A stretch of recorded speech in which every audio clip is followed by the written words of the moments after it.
Hello, everybody. Welcome to episode 4 of Arrhenius against the inevitable. Thanks so much for joining us this evening. Good to see you all, and good to see all of these happy faces on the screen with me. Why don't we do a round of introductions before we do a brief recap about last episode? Brie, why don't you start us off? Hi, I'm Brie. I use she, they pronouns. I play Winona, wisdom warrior priestess, scaredy cat of the winter, extraordinaire, and who also uses she, they pronouns.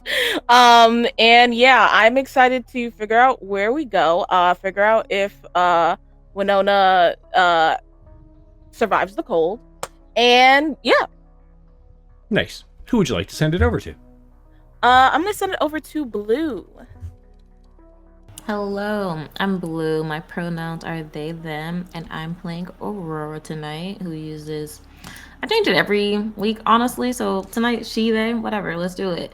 The muter cultural researcher who hopes to find answers in these new places. Nice. And I'll pass it to Ed. Hey, my name is Ed. I'm playing Bruno, the Ekavir hunter, who was exiled from his tribe and now working like hell to try to preserve the new home that he's adopted. Having a really good time. Kay, how about you? Hi, I'm Kay. Thanks, Ed. I'm playing Shan tonight. I use they, he pronouns. Shan uses she pronouns. She is a big, tough broad, and I don't know why I said that. And she is... she is big, business. Tough, and broad. Yeah. She is very cold, though. She has not been doing well on the frost checks, so we'll see if she survives the cold, too. And I'm going to toss it to Miko. Oh, hi there. Oh, I am Miko, otherwise known as the OKS GM. We'll probably get to all that kind of stuff talking about me later on. I am playing What today, and what is What's name? What is an Ozit, a technological being, as they like to call themselves, and currently is probably doing better than everyone else when it comes to actually dealing with the cold. It might have something to do with the fact that that was how I built them, to be able to deal with the cold. Weird. Man, it's weird how that works out. But yeah, I'm excited to be here and can't wait to see what shenanigans What gets to observe all of the rest of these biologicals getting into tonight. Shenanigans. Awesome. And I'm Jeremy. I'll be the story guide for the evening. You can find me on the socials at WHPubs. I'll be playing all of the other characters, except for Casper's character, Yellow Jacket. I just don't feel like I could live up to that. But Casper will be joining us soon. And no one can. No one can. Right. It's not possible. Just as a brief recap, the group is searching for a way to save a domed city 100,000 years in the future of Earth, where you are all descendants of humanity living in another ice age. The domed city called Ogygia is experiencing its nuclear reactors are beginning to cool down, and as it does so, the radiation leaks are increasing. The toxicity of the radiation the waste that it exudes is getting worse and worse, and the temperature inside the dome itself is cooling off. Now, Shan has come from another dome, Toxicast City. I don't know if I said it right that time either, but which is also experiencing something similar, maybe a little different. But Shen left in order to find a way to save her city, only to find that another city is having the same issue. Now, as the group is heading out into the great white frozen wastes of the surface, you're looking for essentially large elevator that takes you down to what is known as the Subcontinental Express, a train system, for lack of a better word, that will take you underneath and through the mountains and rocks and ice and water that lies beneath the frozen surface.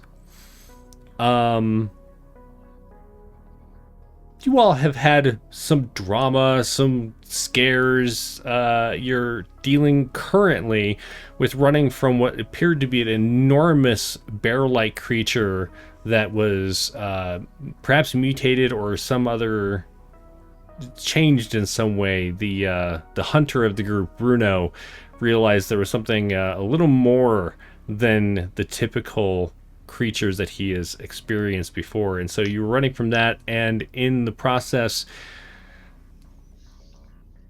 Yellow Jacket decided to try and steer you in a different direction, just to go to a closer entrance to this elevator system. However, it also would require you all to essentially Thunderdome your way into the the underground.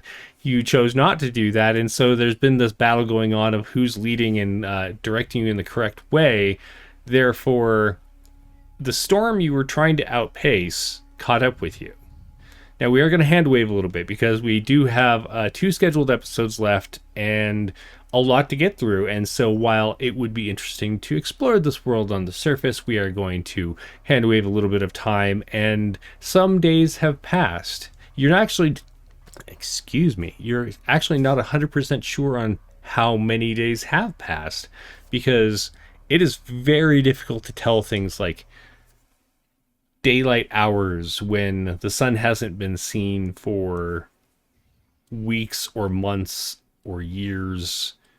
And this storm has completely kerfuffled most of your time. So what has an internal chronometer and is therefore a little easier to tell. It has been several days, and we are going to start our clock. And as we do so, the frost points that you lost from last time are going to stay lost in reflection of the time that you have spent dealing with the storm. However, you're not going to add any other yet. All right, our frost clock is going. With that being said, I need one more survival check to go ahead and try and figure out where the entrance for this elevator is. I have a 13 survival. I don't know. Go for it. Better than what's 9? Like, I am also not known for rolling well, though, so this might be a mistake. This could be the change that brings about new rolls. Survival. That is a 21, right? That is Brilliant. a crit. You rolled an 8? That's an 8 and a 13. Yeah. Brilliant. Have you spent any luck points? Oh, remember, luck points actually reset at the start of the game session. You're right. So we all Hey, have 3 luck points. Your amazing roll that would give you luck points, it's still an amazing roll. Oh, good. Yeah, I didn't know. I'm glad I had Right? luck points So again. you're looking around, you're trying to, your eyes are trying to, you're squinting through the ice blowing into your face. You're trying to figure out where you are. Everyone has been just kind of trying to survive at this point. The past few days have gotten rougher and rougher trying to get across, and you got to a situation where you've gone so far that going back wasn't an option, and finding other shelter other than what the shelter that you brought with you has not been an option. You haven't found anything.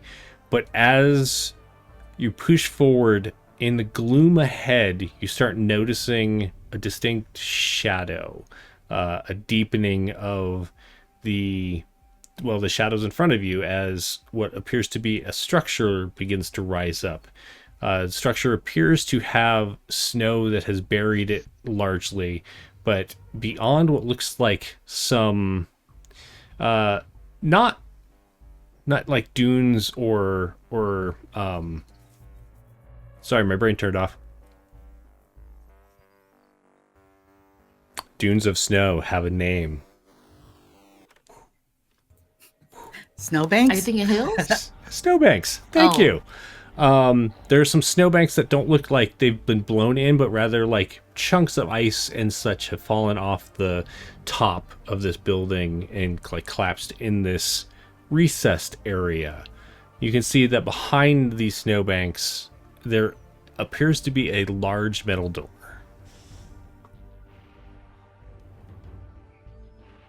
All right, everyone. It's over here. Hopefully, it's working. It's behind some snow. So, just for reference, by the way, dunes of snow are just called dunes of snow. Dunes. Snowbank is the word I was looking for. Unless you want to get into weird names like Zestrugi.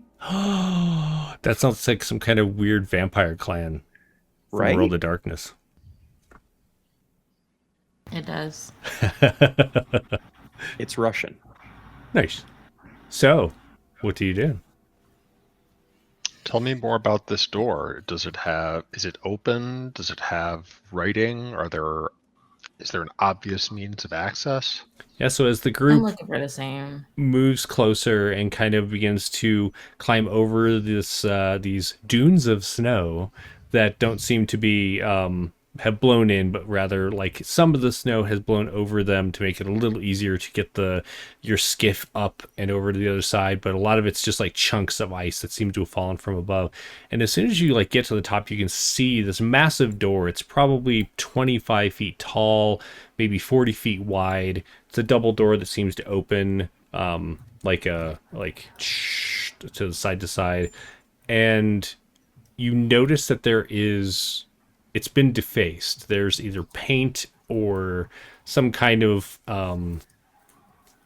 material that has been used to scrawl messages on it. What does it say? Who's Ekavir here? Just Winona and Bruno. Although, Aurora, do you speak the Ekavir language? I'll roll something for it. Let's see. Evens I do, odds I don't. I do. Okay. The three of you glance up at it, and you notice instantly that it is kind of a brutish form of Ekavir. And it says, mechanicals have no soul. And you can see that there are gouges in the metal. The control pad has been destroyed. Various bits of stone lay chipped around the area. I will let Bruno, Winona, and Aurora do recall checks, and what you can do one, but it is going to be a difficult check. Okay. Cat cam. Hello, Cat Cam. All hail the cat cam. She's here to support your difficult check. Well, so you have the difficult check. What? Oh, I have to. You didn't say I. Yeah. So what can also do it, but it is a difficult penalty.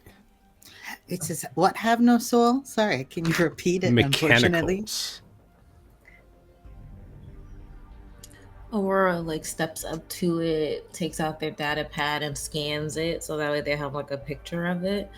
And we'll say, well, this isn't very kind. Mechanicals have no soul. And they'll click their tongue in disappointment. Do what now? The message, it says, and pardon me for saying Winona nudges mechanicals. Aurora. Aurora's like, what? And I'm like, 1 second. Mechanicals have no soul. Like they read it out and they point out like the letters. And I also have got a 22. Okay. Nice. I got a 23. Nice. Bruno. I got 11. Okay, what? This was a recall check, you said? A recall with the -4 penalty. 28. 28. Okay. Nice. I have a very Bruno, good recall. you have, like, it's been a long time since you've really been around Ekavir as far as, like, in a tribe and stuff, and maybe your tribe didn't really, like, talk about these folk, but there are an offshoot of the Ekavir called Wirik, and Wirik are absolutely against the use of technology. They think that humans should return to basics. All of their weapons are stone and wood, and they destroy whatever technology they happen to come across. What you have actually almost encountered Rick before, but then realized prior to greeting them that you were like, oh, JK, and then you just like watch them from afar. Yeah, I'm Can you spell pretty the name sure again? the dark guys think that they're intolerant in all the wrong ways. Fair.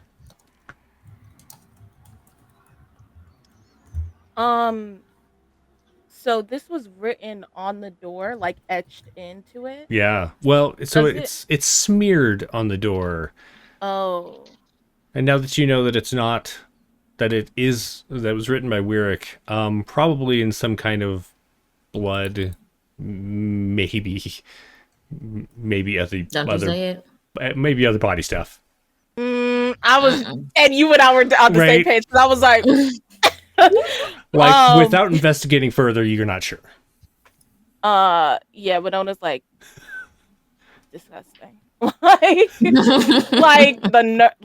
Winona's the nerve of some people writing in their own feces and calling the world is crazy. That's crazy. That's a crazy thing to say.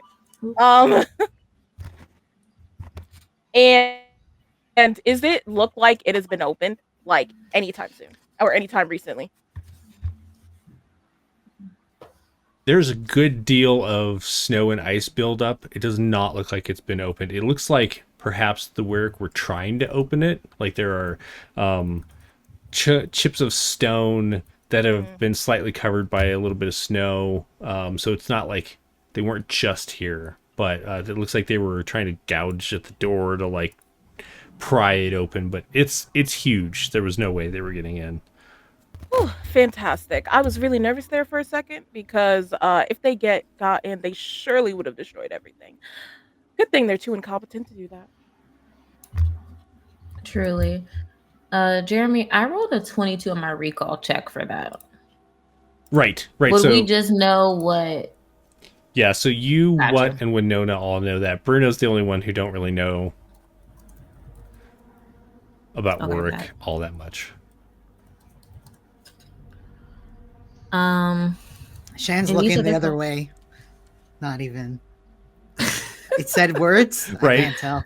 Shan's like, can we go Warwick- inside? Warwick, like, steer clear of dome cities, so I just kind of skipped Shan, and I would have skipped Yellow Jacket as well, because without, like, going out into the cold wastes, you would have never experienced them, so... No. Perfect. I just want to get inside. Yeah, Stop reading. how do you want to try and get inside? I think What is going to take an opportunity to try to investigate the doors and see if they can determine the proper mechanism for opening them. So having used this tram system before, you know that there is a control panel that opens the door, and it has been marred. You see structural damage to the control pad itself. There's actually still like chunks, like chips of obsidian, like cracked out of it and sticking out. So just direct interface with it isn't going to work. You're going to have to figure out a way to either fix it or hotwire it, essentially. That was going to be my next question. Yeah. Given the level of damage and the limited resources that I would have to repair it, I think that What would simply use his metal fists and crack open the case fully and attempt to start rewiring it to allow them to open it. Sure. So let's do a brute force. Okay. To break it open. That is 17 plus 14 for 31. Nice. There's a resounding crack and then the rending of glass and metal as what tears the screen and buttons off of this and exposes the wiring and various doodads underneath. Now let's I will give this either heavy machinery, because it is a big heavy mechanical door, or a science. They're both the same for me. Plus Perfect. They're 14s, so I'm going to say it's more like science than heavy machinery. Sure. Yeah. If I feel like what is actually interfacing his own technological parts with the machinery in order to try to get it to work. Nice. Like they are substituting themselves for the control mechanism to try to activate the machinery. Okay. So we'll call it science. Oof. Close. 22. 22. Rolled an 8. You made it. Yeah. It takes you a little bit longer than you were hoping, but there's just there's one last little connection that you're missing for a few moments, and then you're like, oh, and you plug that in, and then in your vision you see what would have appeared on the screen appears to you, and you're able to essentially think it into being. Hello, Casper. Welcome. Sorry, I'm late. It's good to see you. Good to be here. Welcome, Casper. Real We found a big ass heavy door. Right? And what is hacking it right now? Real Oh. quick, Casper, do you want to do an intro before we continue on? Yeah, sure. For those of you who don't know me, I am Casper the NB Ghost. My pronouns are they, he, and I normally play a menace. This menace takes the form of my Rat King, Yellow Jacket. I was going to say, you normally play a menace. What is Yellow Jacket? Love it. All right, so yeah, you are standing outside of an immense mechanical door. The door has been defaced and the control panel destroyed. However, what has now plugged themselves into it and can easily open it if that is what chooses. Yeah, I think that over that entire time, what is very apologetic to the biologicals that it's taking so long to actually get the door open, and very frequently will say things. One more moment. Oh, very rudimentary controls. Ugh, why did it have to be programmed in this manner? And is constantly just talking to themselves, but attempting to speak their way through it in order to make everyone feel better that something is actually being done, as opposed to just sitting there motionless with a wire plugged in for 14-15 minutes, right, as you all freeze, and then we'll eventually get the door cracked open. It's very C3PO. I think during that, Aurora would absolutely step up next to what and straight up ask, so how are you, can you walk me through what exactly you're doing, ready to take notes? Sure. And to record it. Yeah. What will go into extreme technical detail about all of it. Yes. Nice. Aurora loves this. In fact, you might want to make a note, Aurora, that in the future you might get a bonus to interacting with doors such as these. Hell yeah. Not that that's going to necessarily be the case. Not that it won't be. Who knows? Out of curiosity, Jeremy, is there any notion that what can determine who created the doors and the mechanisms through this very intimate internal access? Yeah, so you know that I believe last game we actually talked a little bit about the Subcontinental Express was actually built before the Doric Empire. So that information has been lost as far as who the original and so that's why I'm asking. Right. Given that what now has a more intimate connection with. Oh, I see what you mean. Yeah. The system, perhaps that other people or other beings have been unable to interface in this way. If that would give what any kind of insight as to its creation. Why don't you do an observation check? Sure. I'm very good at that. That is a natural 20 for a total of 36. Wonderful. It is a made. It says there's a little like disclaimer at the bottom. It says made by Robco. Thanks for naming it, Ed, because I was just like, oh, I got to come up with a name. Oh wait, chat has one. Great. Nice. And searching your memory banks, there's like some references to Robco. Not a lot. Like you're not really sure what their true like purpose was, but there are like other things in the world built by them. This is not canon for Arrhenius, by the way. It's canon for us. That's right. So yes, what will get the door open as quickly as they can, and allow or to usher the biologicals in, and then does what have a sense that they can close the door from inside? Once you're so you disconnect, you head inside. Well, and... I mean, I want to know that before I disconnect. Oh, I because see. If that's possible, then I will basically undo everything that I did to make so that it is hard once again to open it from the outside, because I do not want the feces scrawlers, as what we'll there's call them. No 100% definite like answer that's what it was written in. Just saying. Well, that's what is going to refer to them as feces scrawlers, and does not want them to make their way inside for fear of what damage they might cause. Fair. You do recall, having been here before, that there are control panels inside to open the door. Yes. I have a question. And close. Oh, go ahead, Casper.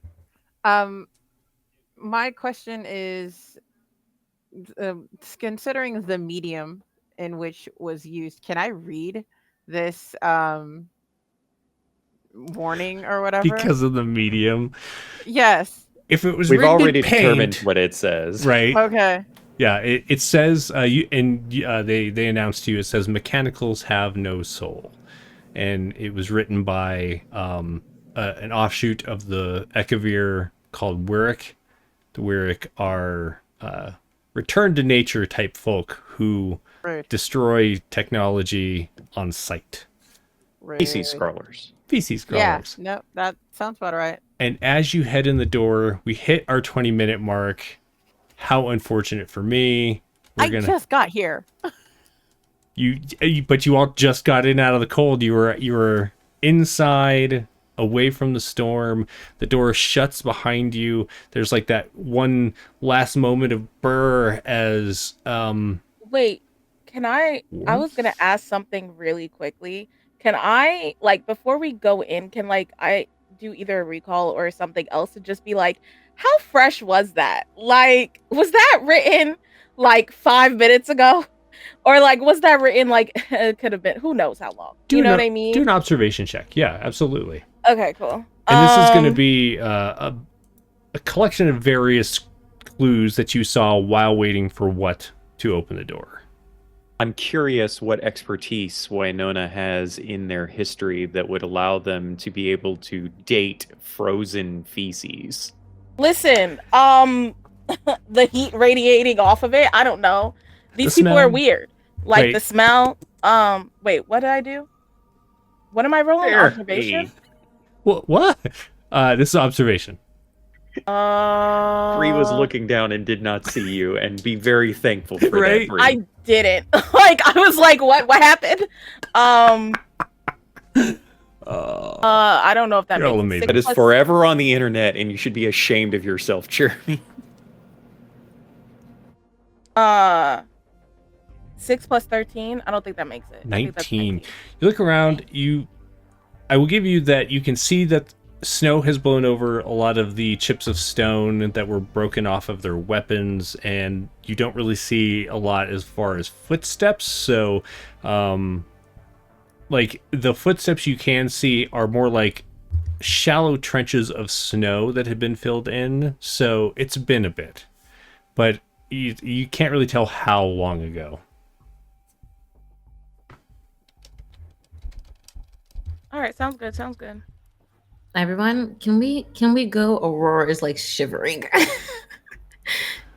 What's the light situation like? What do we see on the other side of this door? So entering in, it appears to be like almost pitch black immediately until your eyes adjust, because you have been dealing with, even though the sun isn't out, snow still is very bright and reflective, and so you've been dealing with a lot of that, and so you get in here and it is just like so dark. But then as you look around, you notice there's track lighting, some that run along the floor, some that go along the ceiling. It's kind of a warm orangish color that reminds you actually of being in the dome. And as you kind of look around, you can see that there are like heating units that keep this area warm, and you see a ticket booth up ahead, but no one in it. The last time you were here, there was a fellow in the ticket booth. It was a Dorum. Oh, so what has been to this exact? Yeah, this is the one that before? Gotcha. the one that you went I thought to. What had just been to a different one in the system. Sorry. Okay. Yeah. Curious. Perhaps everyone would mind looking around for signs of struggle or potential signs of perhaps the last time other biologicals have been present. Yeah, can I definitely do that? Absolutely. Like, basically go full bloodhound and be like, just check out everything on the ground and see. Aurora's gonna... Yeah, what's up? I'll let you all do a group one, but unless it's Yellow Jacket has a -4 to notice it. No, I want to help out Yellow Jacket. I also want to like get closer to this ticket booth as well and peek inside of it. Yeah. Would this be an observation? Yeah, observation. 14 plus 13, which is 27? 27. Okay. 16 plus 16, 32. Nice. 17 for Bruno. Okay. Was 7 plus 16. 23? 7 plus 16 is... Should be 23, I think. Is it 23? Thank you. I have 12 plus 11. 12 plus also 23. What, are you looking around as well? No, what asked the biologicals to do it? Oh, okay, fair. I'm And they did fine. So Bruno, you don't really know what's been going on with you lately. Something about fate just hasn't really wanted you to find much, but you're getting warm. It's cozier in here. It's great. The rest of you, Winona, Shan, Yellow Jacket, and Aurora, you're looking around. You notice that there is a sign. It's in the window of the ticket booth, but it's kind of laid back. It's not like up front. Maybe like it fell off the window. It says, "Be back in 5 minutes." Seems to... You're not really sure when it was put up, but unless it was like right before you entered, probably was put up over 5 minutes ago. You also all notice except for Bruno. I'm sorry, Bruno. You all notice like a very fine layer of dust. Like some days have passed. Whoever was here, it hasn't been here for a little while. Is this They, like, thing take a finger. Sorry. Is this thing always staffed? I mean, this is your Oh, wow. this is your second time returning to it. What? It was staffed the first time you were here. At this point, the statistics indicate 50% of the time it is staffed. Do we need a person? We just need tickets, right? No, we do not need a person. It just is curious. When I was all. gonna go behind the counter and just take some tickets. Sure. Yeah, there's you go around the back, the door, so it's like an enclosed booth, but you go around the back, there is a door, and it's actually open. And you look inside, and... Can I look? Are there traps in here? I was just about to say, Winona's going by herself, but Aurora is on her heels, like also going in this damn booth. I'm going to keep it in your observance because you've been looking 4 clues in this area. You don't see any traps, no. Cool. Any keys laying around? You don't see any keys. Okay. Okay, Winona's just gonna walk in like, hello, just gonna borrow something. And is just gonna take a bunch of tickets. Is not going to take the appropriate amount of tickets, is going to take, like, you know when you go on vacation and you pack like 3 times the underwear? Like, that's what Winona does, but with the tickets. It's just like, Perfect. just puts in the Take a nice Fair. little roll. right, exactly. Yeah. Is there anything like valuable in this thing? Doesn't necessarily have to be yellow, but are there any valuables? Like, what was their trade here? It doesn't really look like there's no Wara that would have been exchanged for the tickets. There is like a roll of tickets, but otherwise, like, whatever that Durham's goods aren't here. Like, they took them with them. There's some pens and some like pads of like paper and stuff. There's not even like a data pad that you see. It seems pretty empty. I'm gonna take the pen and paper. Okay. Wait, quick question. Hasn't Yellow Jacket also been here before? Not this Not one. Not this one. Okay, never mind. That's why I was looking for stuff, because where I'm from, you either beat people up or throw stuff in, like trade them for shit. So, okay, well, where's the train? Are we like waiting? Yeah, is there for like a it? path downstairs? Yeah, there is behind, essentially off to either side of the ticket booth. You see lit pathways. One appears to be like it was exiting from, whereas the other goes to. But technically, you can go, like, you can see signage that would say exit and one that says entrance. But at this point, it seems like they're all open. So, I don't mean to raise alarm, but don't we think that I think surely something terrible must have happened here, right? Yeah, Quite possibly. seems they were maybe ransacked or I don't know. But we'll Yellow say Jacket's quite just gonna go possibly, and then downstairs. just turn and start walking towards the intake pathway. okay. yeah, Fantastic. I'm just gonna go downstairs. I don't care. There's nothing Turn in on my here. flashlight. I got my papers. We're gonna go downstairs. Winona's gonna be Yeah. the last one to go reluctantly. Is also going to make sure that Shan is not freezing anymore. Like, is like takes off her scarf and is like, just use it to warm up because you've been shivering for the past like 5 days straight. A little alarming. 5 days straight. Fair. The hair is only on one spot on my head. It really would really Yes. help if I was furry like Yellow Jacket, but Of course, darling. We know being bald, the cold air hits the skin. It's very upsetting. I understand. Winona doesn't understand.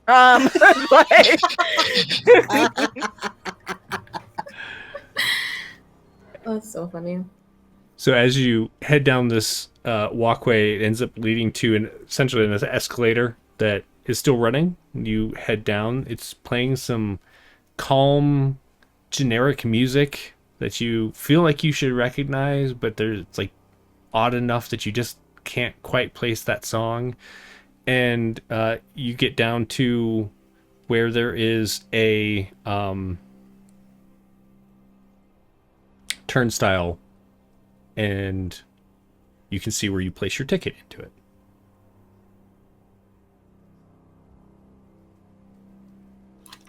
But once again, there is no physical biological presence, correct? Nope. Can I hop Winona's the gonna turnstile? hop. I was just about to say, Winona's gonna hop over it. Yeah, Winona and Yellow Jacket, let's do athletics checks to see who gets there first. As the two of you just like make a break for it. Do I want to get there first? I Parkouring don't know over if it. I feel strong. Yeah, I got a 1 on the die. Oh, no. So I got a 4 on the die. So 4 plus 13. We both okay. fall. No, because Oh. mine's 1 plus 14. So I think I get there first. Wait, mine is 4 plus 13 though. Wait, then I can't math, so never mind. Hey, I'm pretty, okay? I don't need the math. Like technically Winona's faster, but we both fall in our faces. I don't know. Like, I mean, it's just this kind Okay. of like tangle of limbs and hair and teeth, and I get to the other side, and you're just like, "What just happened?" And you just check to make sure that you're like not missing any fingers or anything. You're both on the other side, though. I think though that by the time they all like untangle or they both untangle themselves, all the rest of us have gone through other turnstiles Right. and are like on Yep. the other side already. that's perfect. Just actually. waiting for them to untangle. Like, like Judge Judy. Mhm. Like, Up ahead, you see a curved door that is built into. At this point, you can see stone. You know that you're down fairly, probably 30 feet or so under bedrock, it looks like. And built into it, you can see this large curved door that what you know will like shift open when you get close enough. I will start walking that direction, fairly significantly in search of any signs of other biological life or deceased biological life. Sure. You know, I wanted to Go ahead. ask something. Like, is everything completely on? Like, it would be in the middle of the day when it's still everyone would be here, Yeah. or is it like half power? Like they're kind of shut down, but something's on for safety. Like, You're not seeing anything that seems like it's in a standby mode or turned off. It seems like everything is just on.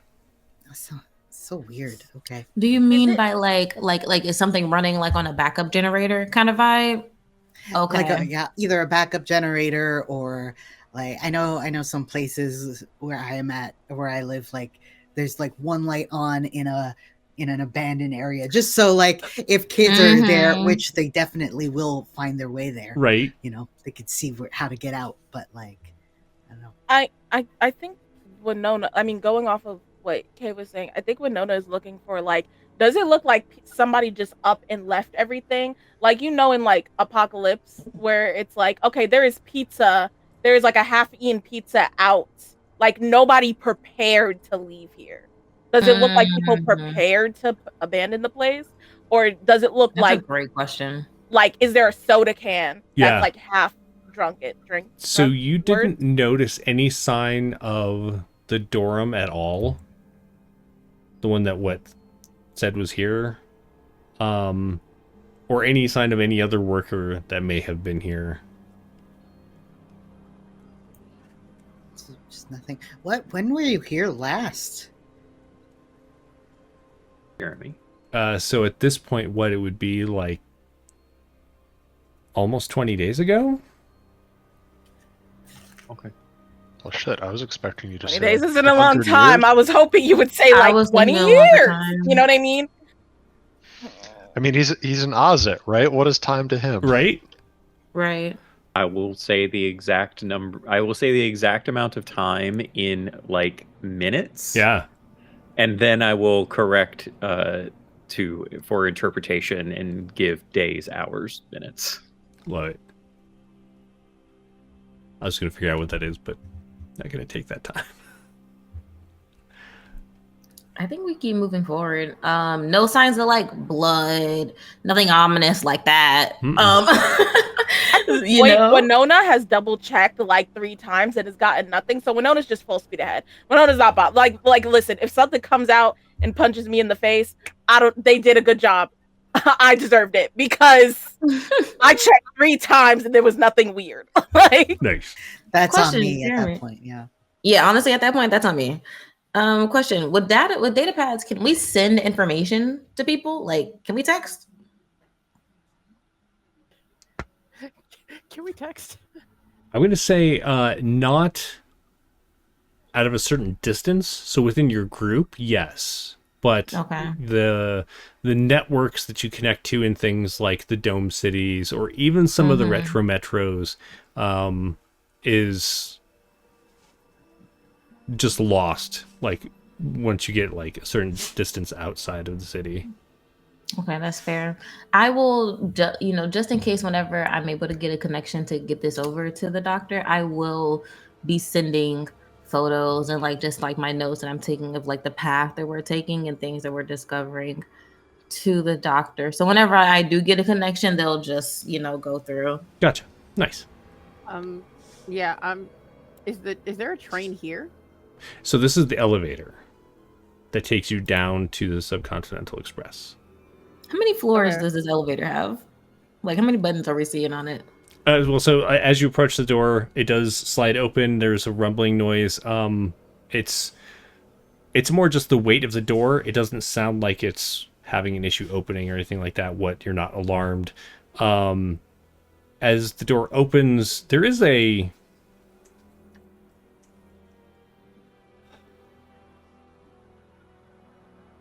scent that kind of washes over you. It rolls out.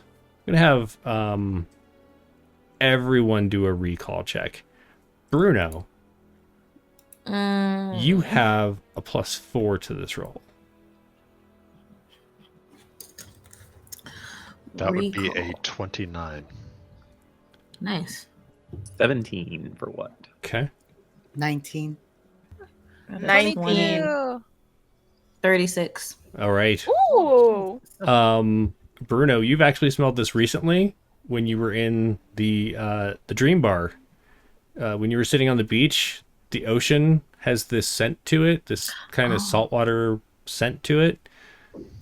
Why it comes rolling out of this elevator, you have no idea.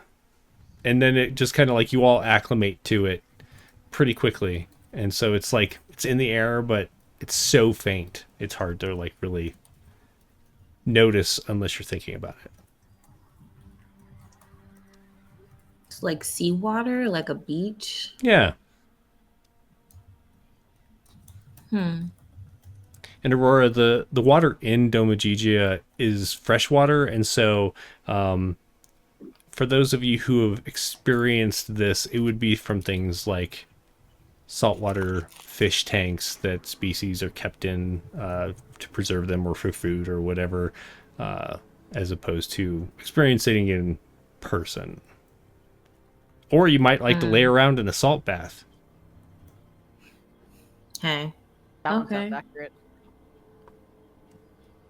that's interesting. What do you do? Press all of the buttons. No. All right. As you head into it, you look around, and there is an up button and a down button. The up button is like lit, but then goes off shortly after you enter, as though it had arrived. What's that? Bruno is ecstatic because he doesn't read. He's illiterate. And he was really worried that, all of these buttons, they just have words all over them. Right. But like an up arrow and a down arrow, like Simple. he's got that, and he stabs the down arrow with authority. Excellent. There's a chime, and the door closes. And then, very subtle, you can feel the elevator shift. And you think you're going down. It's kind of hard to tell.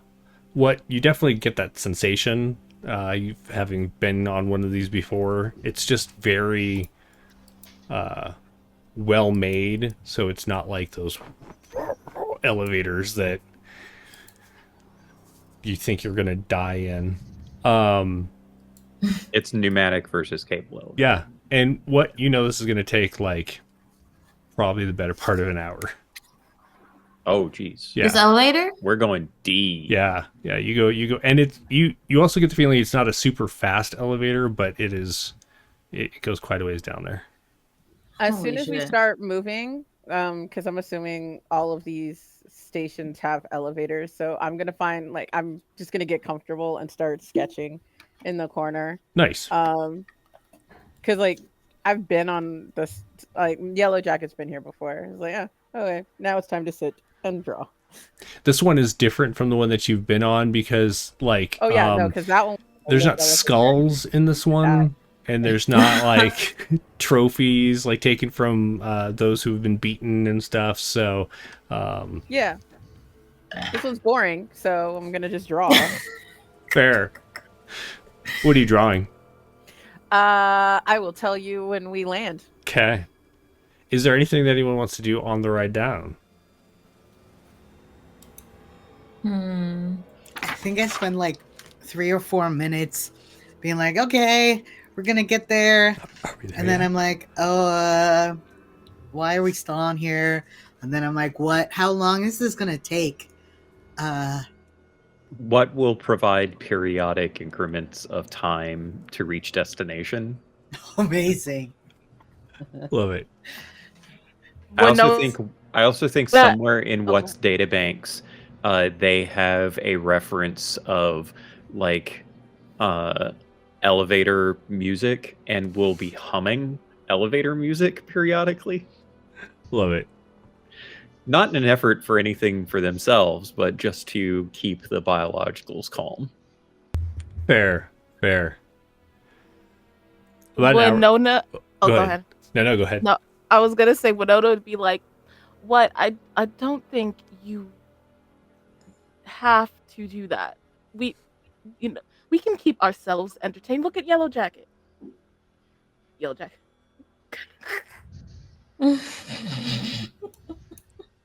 Also, could you minimize it to 10-minute increments? Certainly. Noted. Every 15 seconds. That's what my brain was picturing. Right? I don't know why. Like, I think it was purely random. it was that would honestly put Winona on edge. Which is why she asked. No, same. Please set to 10-minute increments. Winona's like, "Thank you, much appreciated." And then I think from there, Winona would just make sure everyone had food, had a little snack. You doing okay, Winona? You seem tense. Extremely. I don't know why. There is nobody here.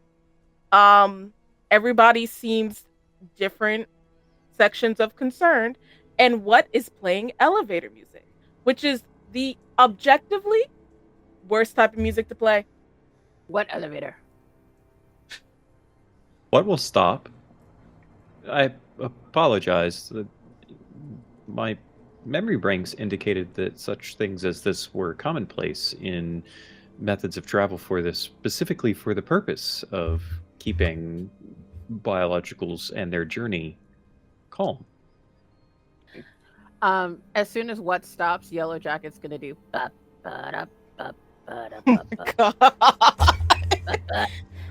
do have to say, I spent an inordinate amount of time trying to find music to play during this scene.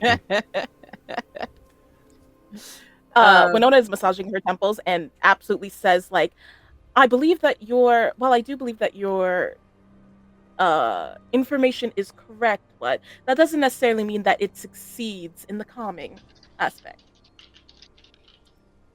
I will endeavor to work harder next time. You Thank don't you for have the feedback. You don't have to. You don't have to. This is not feedback. This is not a job interview. Just do your thing and have fun or whatever in the corner. Just don't sing. I'm gonna sing louder. What will step into the corner? I start giving like Winona is like 5 seconds from giving Yellow Jacket a noogie. Like he's like, I'm going. This is just chase scene. The last like half of the trip. Yellow Jacket running around Winona trying to catch them and make them stop. It's absolutely like a Scooby-Doo scene like, in there. 57 minutes and 37 seconds after the door is closed. What? You feel the elevator stop and the door reopens. It's actually faster. It's actually faster going down than it is going up. It took you a solid hour to get there last time. What do we see? Beyond is, for lack of a better word, that for ease of understanding for all of you, you see a subway station. There is a long platform that has like queue lines kind of marked out in paint on the ground. You see the tracks that are currently empty, and you see the tunnel that the tram will go to and from in. It is well lit. Every so often there is like a bulb that kind of flickers, but for the most part everything seems to be actually in better condition than like you don't see any dust. But you do smell that salt water just a little heavier again. I think Bruno sort of heads over maybe to the edge of the tracks, and he sort of looks down. Mm-hmm. Strange road. Yellow Jacket. And he looks as if he is considering like jumping down into the tracks.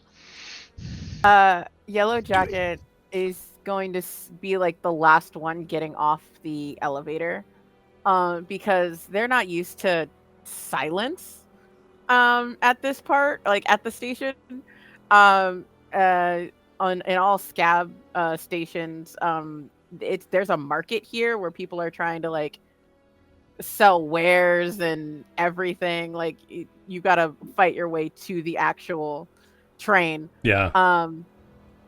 And not physically fight. It's just like everyone's trying to sell you stuff, right? And, like trade with you, and you're like, I just really want to get to the destination.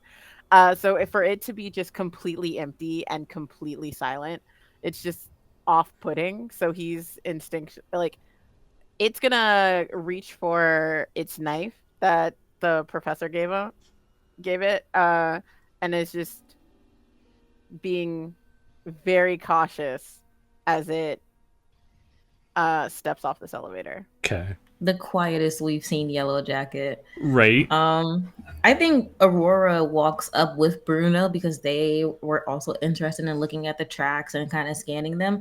But I think Aurora is like looking at them like, this is absolutely fascinating. I've never seen anything like Bruno.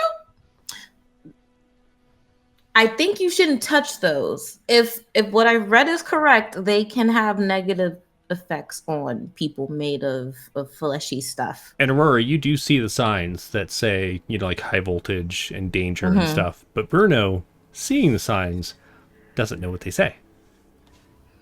Aurora will like point out the sign and say, that says high voltage, as in do not touch it. You will get shot and severely injured.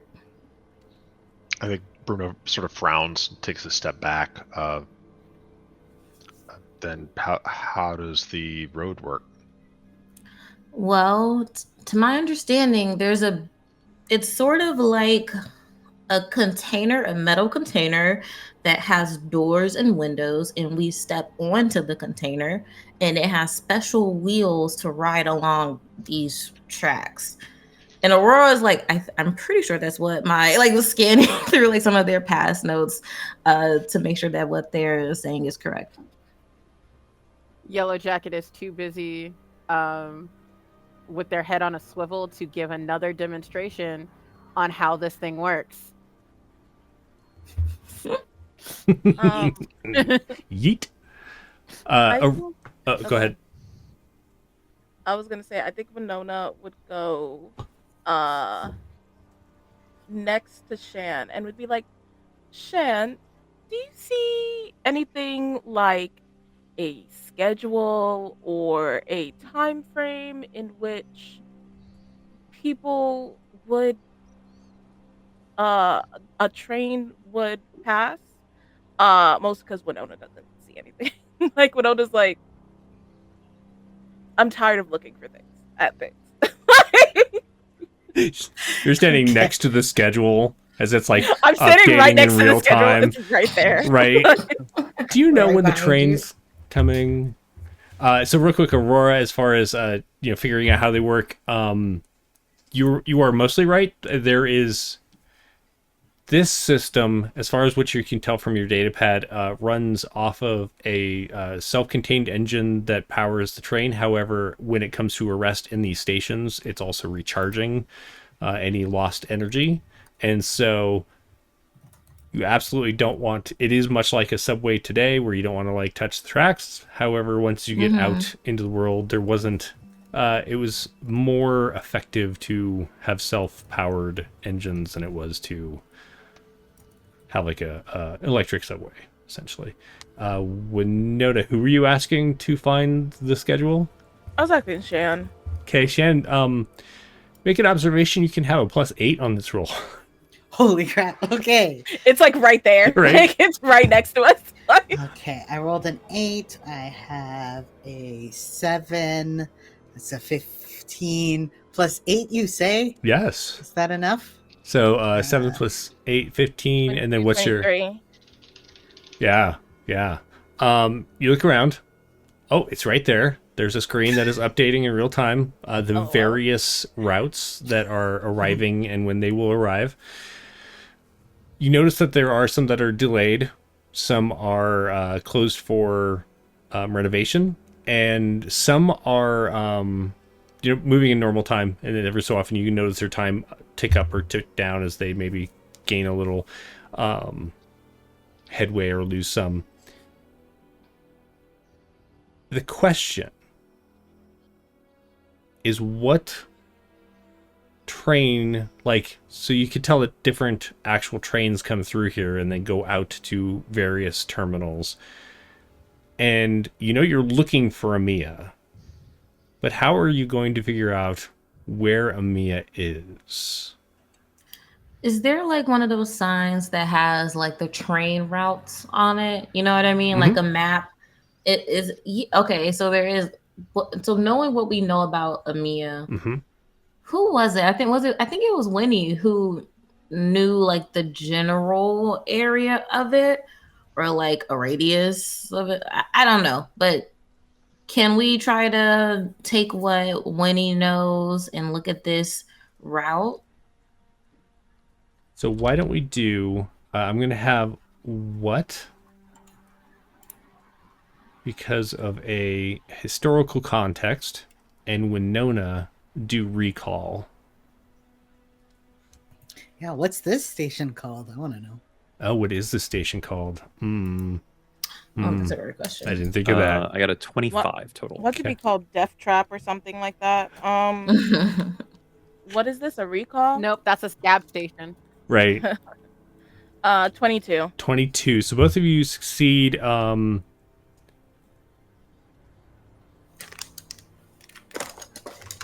So you know that Ammiya has been essentially lost for centuries. From your historical context that you can put together, and because of Jacoa and how the Ozit have like cultural interaction with the Dorum there as far as collecting the world's information in this massive database university, we are going to say that the two of you together kind of put together a route based on the available stations that you can go to, or hubs that you can go to in order to get to where you think you'll be able to then head out and try and access Ammiya. I like Ice Spike Station. Sounds wonderful, Raven. Thank you. This is Ice Spike Station. I think that once Winona and What finish this analysis, What will say, "That was very good work, Winona." Thank you. And as always, you do fantastic work. Appreciated. Oh. Now, if only we can teach you other songs. But we'll work on that. All that is required is for me to listen to the song, and I can replicate it with near perfect accuracy. And What cannot do that, by the way, but What thinks that they can do that. Love it. Love it. So your concept of the songs that What produced will make you very much question what listened to in order to be able to produce that song. Everything What makes is just a Muzak version Yes, of exactly. the song. And what it normally hears Muzak versions of the song, Right. and so thus it is Muzaked twice over. Winona's like, okay, there are these things called CDs, and I know of such devices. Yes, They are and someone ancient back and home has them. exceedingly rare. Exceedingly difficult, but somebody back at camp has one. But if we find one in Ammiya, and we find some tracks, I think we'll be able to make something work. Excellent. Whose girlfriend is this? It's not a it's not a person, Yellow Jacket. It is a Sounds like place. person. I know it sounds like a name. It is not. I mean, it is a name, but it's not a person name. So Shan, going back to your schedule. Now that the location has been determined, you know which train to take. It'll be another like 45 minutes. There are 2 trains that'll arrive before that. And in fact, you're pretty sure you hear one coming now. All right. Our train, I think, is in 45 minutes. There is a train coming now. And all of you can feel like this gentle But- breeze start like pushing its way out of the tunnel that's off to your left. And there's just this rumble in the distance, and it gets louder and louder. And then this series of metal cars, like rectangles with windows, boxes that seem to be on some kind of even though they seem to have like some kind of guide that keeps them there, they actually are like hovering. They don't sit on wheels, and it just slowly comes to a stop. Not a single person on it. And this is not all that uncommon, because the system just still runs even if people aren't traveling it. About 5 minutes go by, and then you hear this jingle play, and ever you hear it kind of power back up and slowly floats away. Is there any sand in this area? Any sand? Like left on the tracks or... You don't see any. It is very clean down here. Does Aurora actually say that out loud? Yeah, I think Aurora like speaks up, because after they were waiting, they clocked this smell, and though Aurora like has not been to a beach, they are familiar with like beaches are composed of the smell of like algae and sand and like salt water and what have you. And so they're smelling this, and I think Aurora's at first like, well, maybe the trains are coming in from somewhere like a beach or somewhere sandy. And so seeing the train come and go, but not seeing any sand, they speak up and say, it smells like sand and salt water. Do you all smell that too? I thought maybe it would be coming from the trains, but... I don't think what actually perceives that, and then what will launch into this big, long recitation of scientific journals regarding how sand cannot naturally exist this deep under the surface layers of the planet, and such. This horribly, overly detailed discussion that they are one-sided in. Winona would stop like halfway through and be like, what, dear, darling, that is not, I understand it is not practical. What Aurora is trying to express is that it is strange that there is this smell and there is no evidence to support the reason that this smell exists. Oh, interesting. Can you smell what? Can what smell things? Yes.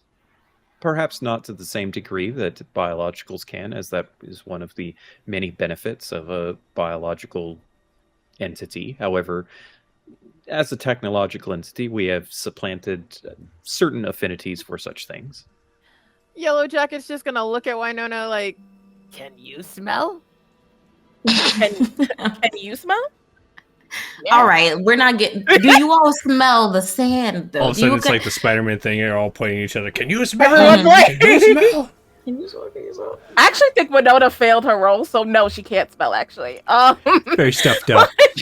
yeah, You're used to that cold outside air, and this is just like, we've been- woo. yeah. It just smells like cold air. Like the smell of cold air. Yeah, Crisp. yeah. That's what it smells.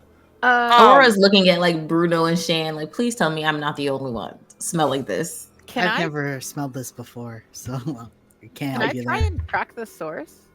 I do think that there is also a notion that what and other Ozit are particularly attuned to alkaline water, as alkaline water can be very damaging to, electronics and technology and the sort. So with that in mind, does what detect a strong enough presence of such things that it might trigger warning systems within them? I will say no. Okay. And as far as like over the course of waiting for your train, you can all kind of like look around. You don't track any source of it. It's kind of omnipresent. And the train that went by didn't seem to like make it worse or anything. Okay, this is my last question about the water. Does it smell like stale? Like wet laundry that's been left in the washer too long? Oh, like mildew? Mildew. No, it just smells like salt water. Okay, Winona's like, I give up. It smells like salt water in here. Why? I don't know. It doesn't matter. Obviously. And Winona just goes to sit down somewhere. Of note, I am particularly keen onto the detection of such alkaline waters, as it can be potentially hazardous in long term to beings such as myself, and I detect no significant presences that would warrant any sort of concern on anyone's part, particularly myself. Okay. I swear, if Jeremy is like, the next station is flooded, I'm going to... Yeah. So I'm gonna crash out. What can rust? Why are all of you scared of salt water? Not scared of it. It's just an odd place to be, I guess, is where I'm at. What makes everything about this place is odd? Right? There isn't a single living being that we've seen. It looks abandoned. I don't know. I'm just a little on edge because this has been too smooth, and I expected a lot worse, I guess. Don't worry, we'll protect each other. That's From true. flooding? Can you not swim? We can literally swim. Like, Okay, Aurora like wiggles there, like right? Yes. When I was like, yes, you and I are fine, but everybody else, I cannot swim. Does a doggy Can paddle? you breathe underwater? Don't I hold breath very long. Okay. Winona's like, oh, don't pass out. Don't pass out. Yellow jacket. Yellow jacket. Yellow jacket. Let's have you do a resilience check.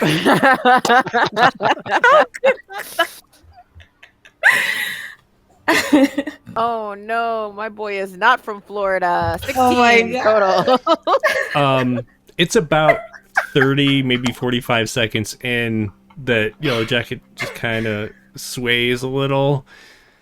It definitely, and you start doing the thing where like you're actually starting to like breathe through your nose, even though you're trying to not breathe. And Can I want to put him like a little piece of glass underneath Yellow Jacket's nose. Right. Very, very much right there. Oh my god. You feel that beginning push of wind again, and you can hear another train approaching.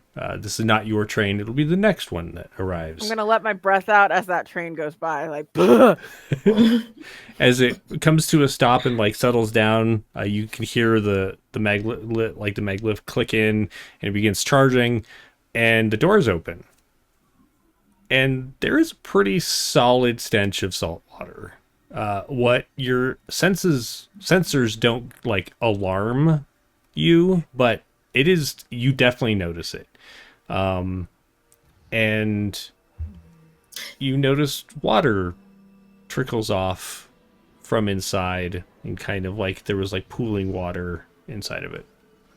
This Can one I is different. briefly step on? Yeah, I Just was like gonna briefly. say. I don't want to take off on this train, but I want to briefly step on before I hear that. Like, I know the little chime will ring, and look like on what the hell is going on under I here. need you to understand. Winona grabs over his hand and doesn't pull them back, but is like not like is Like, like just holding on. like So yeah. just holding on so that this door does not close. Mm-hmm. So you know from your own experiences so far, the last train took about 5 minutes to recharge, and then it took off. There was also a chime that warned you ahead of time, and so stepping onto it, you kind of like look around for a moment to make sure that the doors don't slam shut and the train takes off or anything. You look around, there are suitcases and luggage kind of strewn about, and there's water on the floor. Make an observation check. While she's okay. rolling that, I will also say that what will engage the safety mechanisms of the car and hold the door open. Gotcha. You said a observation check? Yes, please. Can I also make an observation check? I think Bruno's also very interested. Did you get on the train? Yes. Yes, you can. Winona's 26. Not on the train, but Winona wants to see where this train is coming from, like based on the thing. Oh yeah. It was coming from K Station. Okay. Also a 26. 26. So those of you inside the train that are looking around, not only do you notice the luggage and belongings that have been left behind, there's definite signs of like blood in some areas of the water. There's some smears on the wall. Something happened in here recently, like the blood is tacky and not quite dried yet, but it could be the moisture inside has kept it, wetter than it might be out in drier air. So it's hard to determine how long ago this was, but something definitely happened. Some violence occurred. Are we going towards or away from K Station? You will be going away from K Station. Aurora will call out to those not on the train. Okay, there's water here. There's bags, and there's a little bit. There's blood, not a little bit. It's a bit of blood. It's like, and Aurora will tap a glove finger to it. It's tacky, but I don't know. Maybe something. I don't know. Can And I? on that. Sorry. Oh, go ahead. When Aurora says there's bags, can Yellow Jacket like peek through and try and like grab one and like not get on the train, but literally just like grab it and yank it back? Yeah, I Bruno mean, will help. I'll pass you like a couple bags. Yeah, Yeah. absolutely. I'm just gonna rummage through the stuff. These trains don't have conductors. They're like automatic. You have no idea. Am I on like the first cart? You were Is that not. something that What would know based on their experience with traveling these trains? I was gonna have What do a recall. 23. 23. Though you have not explored it very much, you do know there is a technological conductor. Depending on the train, they are sometimes OSIT. Sometimes they are programmed, like they are sentient programs outside of that live like in the computer of it itself. It depends on kind of who. How often are they subsentient? We're going to call it 50-50. I think at the notion that Aurora brings up the whole conductor element, there will be a distinct, like, exasperated sigh as what mimics the behavior of biologicals, and the when they are disappointed in something of note, and then what will simply say to Yellow Jacket, please continue to engage the safety systems and have this door remain open if you do not mind. And what will proceed to move towards the front or rear, wherever the conductor ostensibly is stationed. Sure. To follow what's instruction, Yellow Jacket is going to take the biggest stick arrow situation that they've got and jam it into the hole. Like jam it into the door to keep it open. Oh, like you want to put a bar across it? Yeah, like I'm not gonna engage safety protocol. My version of engaging safety protocols is take a sharp stick and like jam it up in there so it can't close. Yeah, wedge it. So one of the things that Bruno learned when he moved out of the wastes and into Ogygia was that there are like these glass eyes that are around the city, and that people that are far away like can look through, and sometimes they remember things. Are there any of those like in this train that might have seen the violence that went down? You look around, you do see these. They're actually less the type that are in the city that you know of, but you do notice something similar where it's almost like a somewhat rectangular box that's kind of up in a corner and has like a black screen with a little blinking red dot above it. I think Bruno sort of like points those out to what, and asks, like, can you speak to them or feel their memory like you did to the door?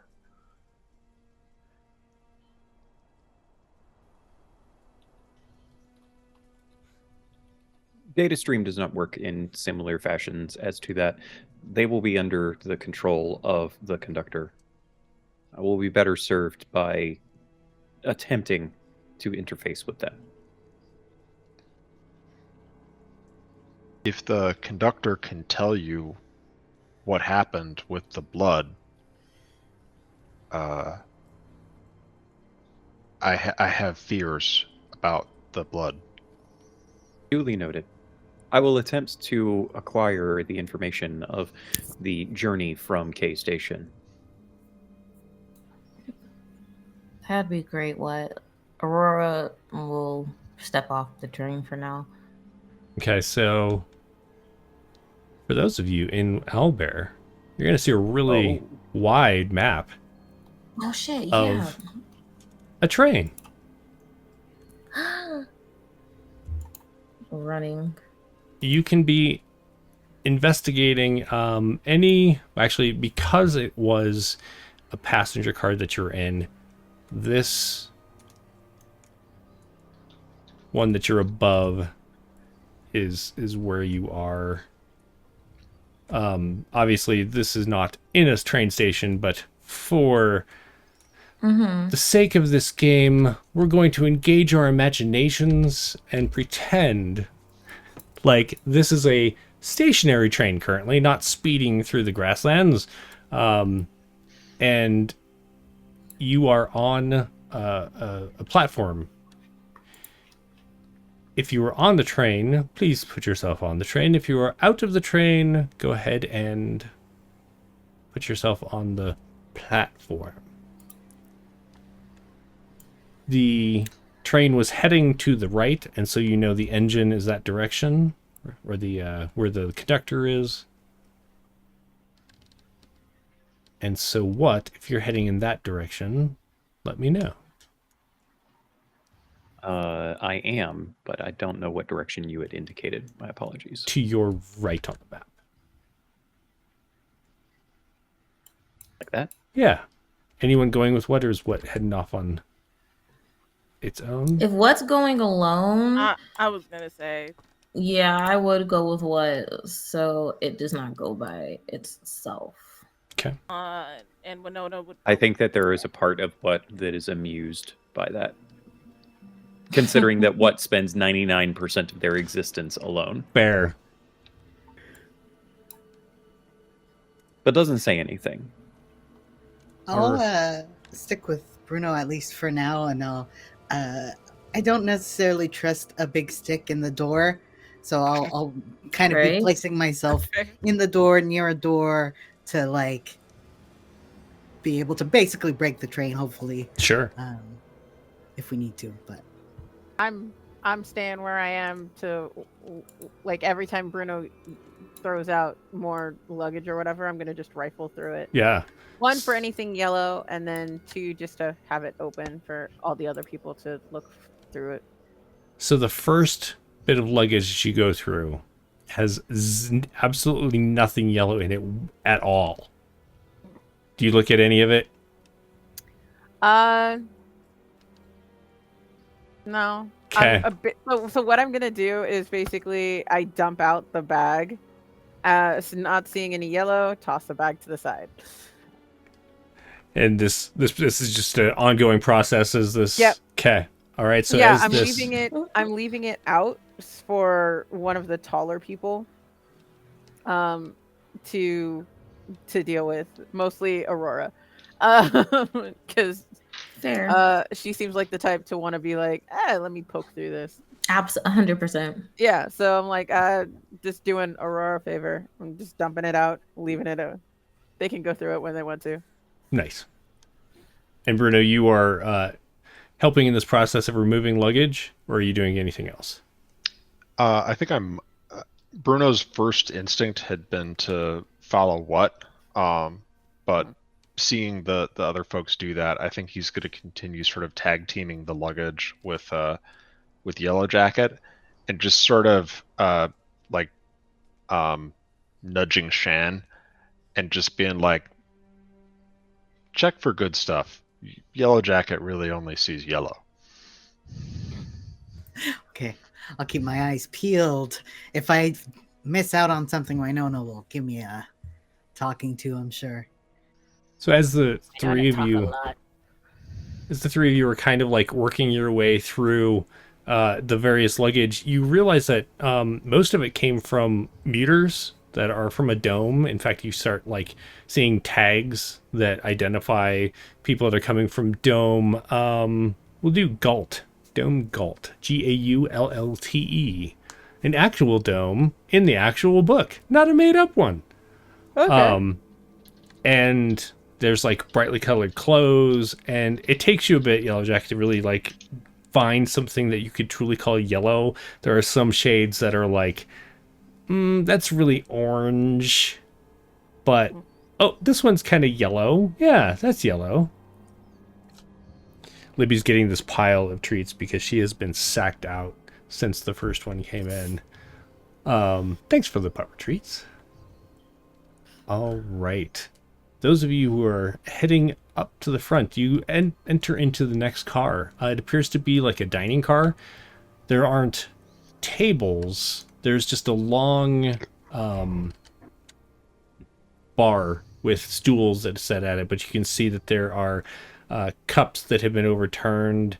And because it is a moving train, like there are ways, like you can see there's like a holder the cups go into and like lock into place. There are ways that you can set your plates so they don't slide around and such. This just seems to be kind of tossed around. There's bits of food that have just kind of been strewn around. What do you do? Definitely like looking inside the cups just briefly, seeing what type of food is around. If there's like a little fridge situation, absolutely looking in it, grabbing food that's still good. Yeah, just like touching things here and there that have clearly like shown signs of life, that people were here, you know? Yeah, you look around Yeah. and you can see that the cups that still have liquid in it, the liquid's cold. Whether it was supposed to be or not, you're not sure. As you look in like the food storage areas, you notice that the food is largely gone. There are there's like bottles of wine that are still there and other alcohols. There's like canned drinks. There are some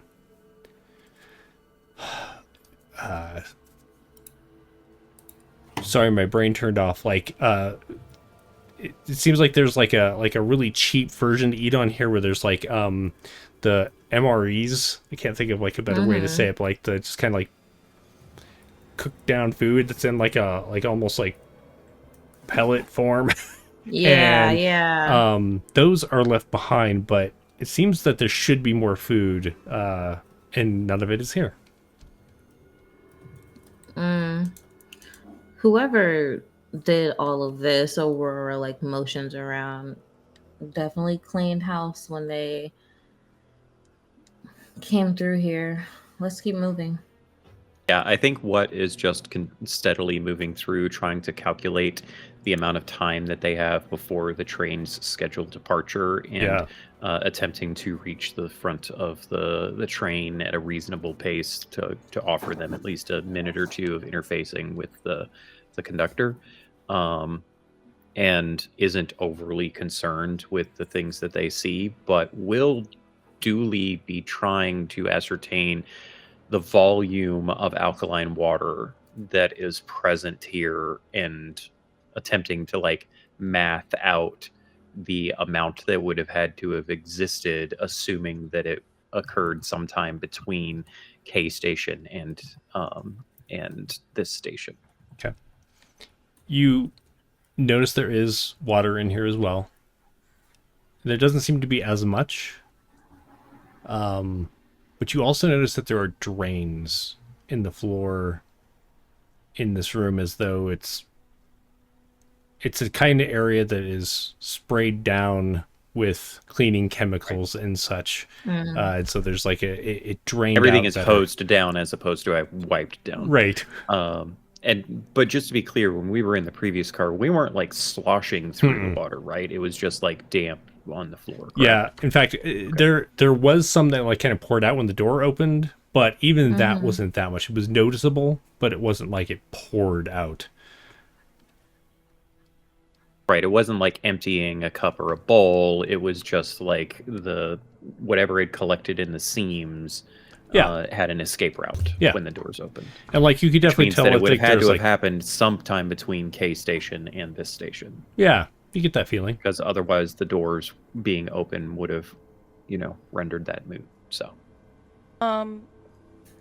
Does Winona know if there's any like outside source of water that could have caused this? Because in my brain, anything that's salt water that's on the surface would have been frozen.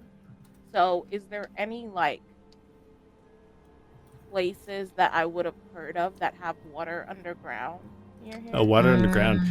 Yeah. I mean, there are underwater lakes, or sorry, underground lakes. Underground lakes. Yeah, underwater lakes are like a real rarity in this world, but underground lakes, there are those. You know that There is like I do want to say, Jeremy, there is such thing as underwater lakes. shh, technically speaking, I am mocking myself. You let me mock myself. I want you to know that it is scientifically possible to have an underwater lake. Anyway, I'm Fine. gonna sit back now. Fine. I take back my mocking.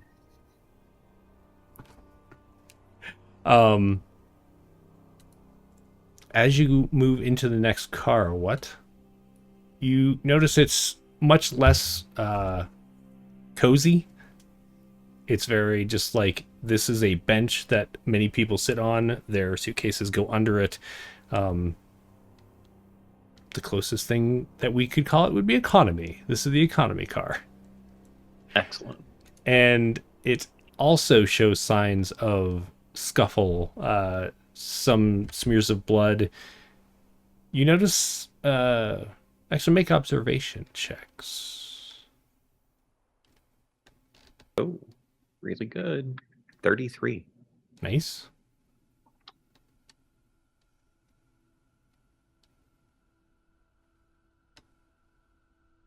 21. Nice. Have you spent any luck? Nope. Okay.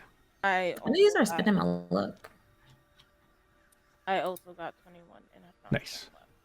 So all of you, as you're looking around, you notice there is, signs of scuffle in the blood, and you find flesh, and it seems Flesh. It takes you a moment. What is really the one who's all like, this is humanoid, and you realize that it has been chewed off.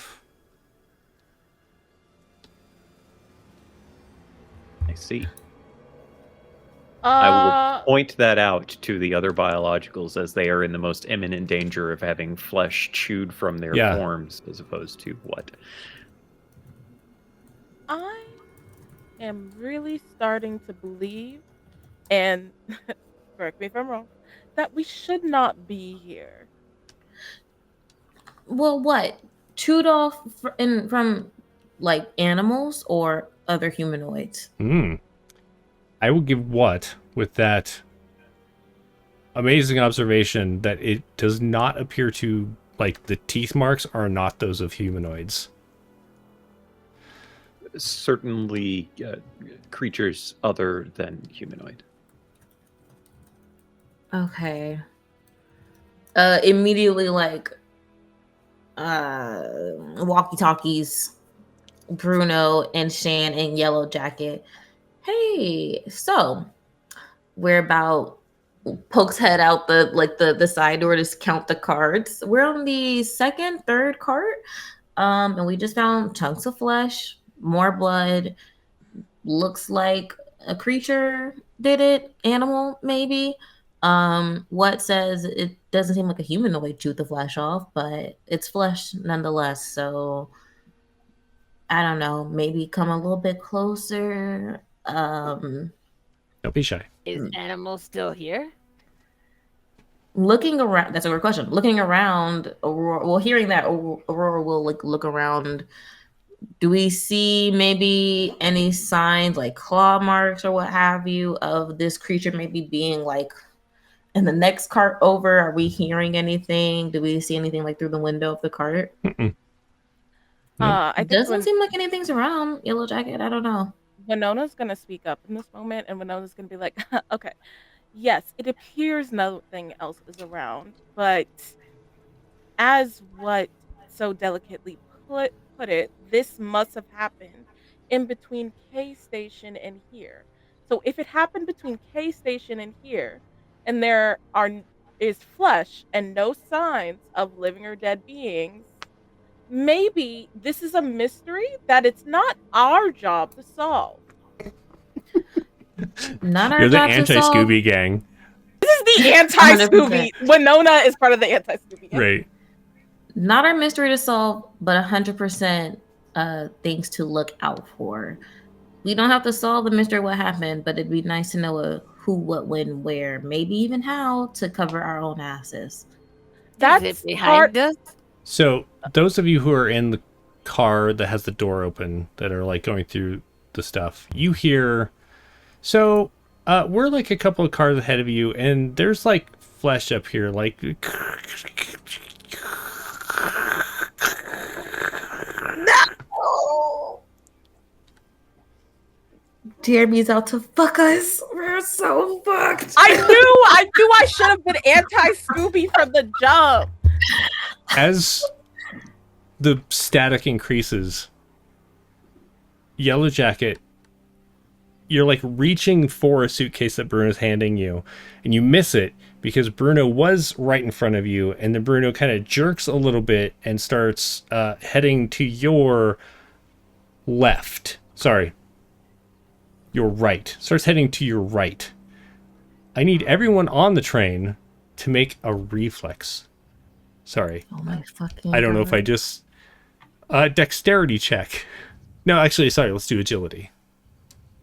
Will you pick Agility? one? Wait, Maybe I'm not doing that right. Yeah. Like It's based dexterity. agility? It's dexterity. Oh, okay. I was Okay, okay. My brain's like, what system are we on? I don't know. Right? Okay, plus 10. 26 for Bruno. Did you say four? What did you say? 26. Oh, I thought I heard you say 46. I'm like, goddamn.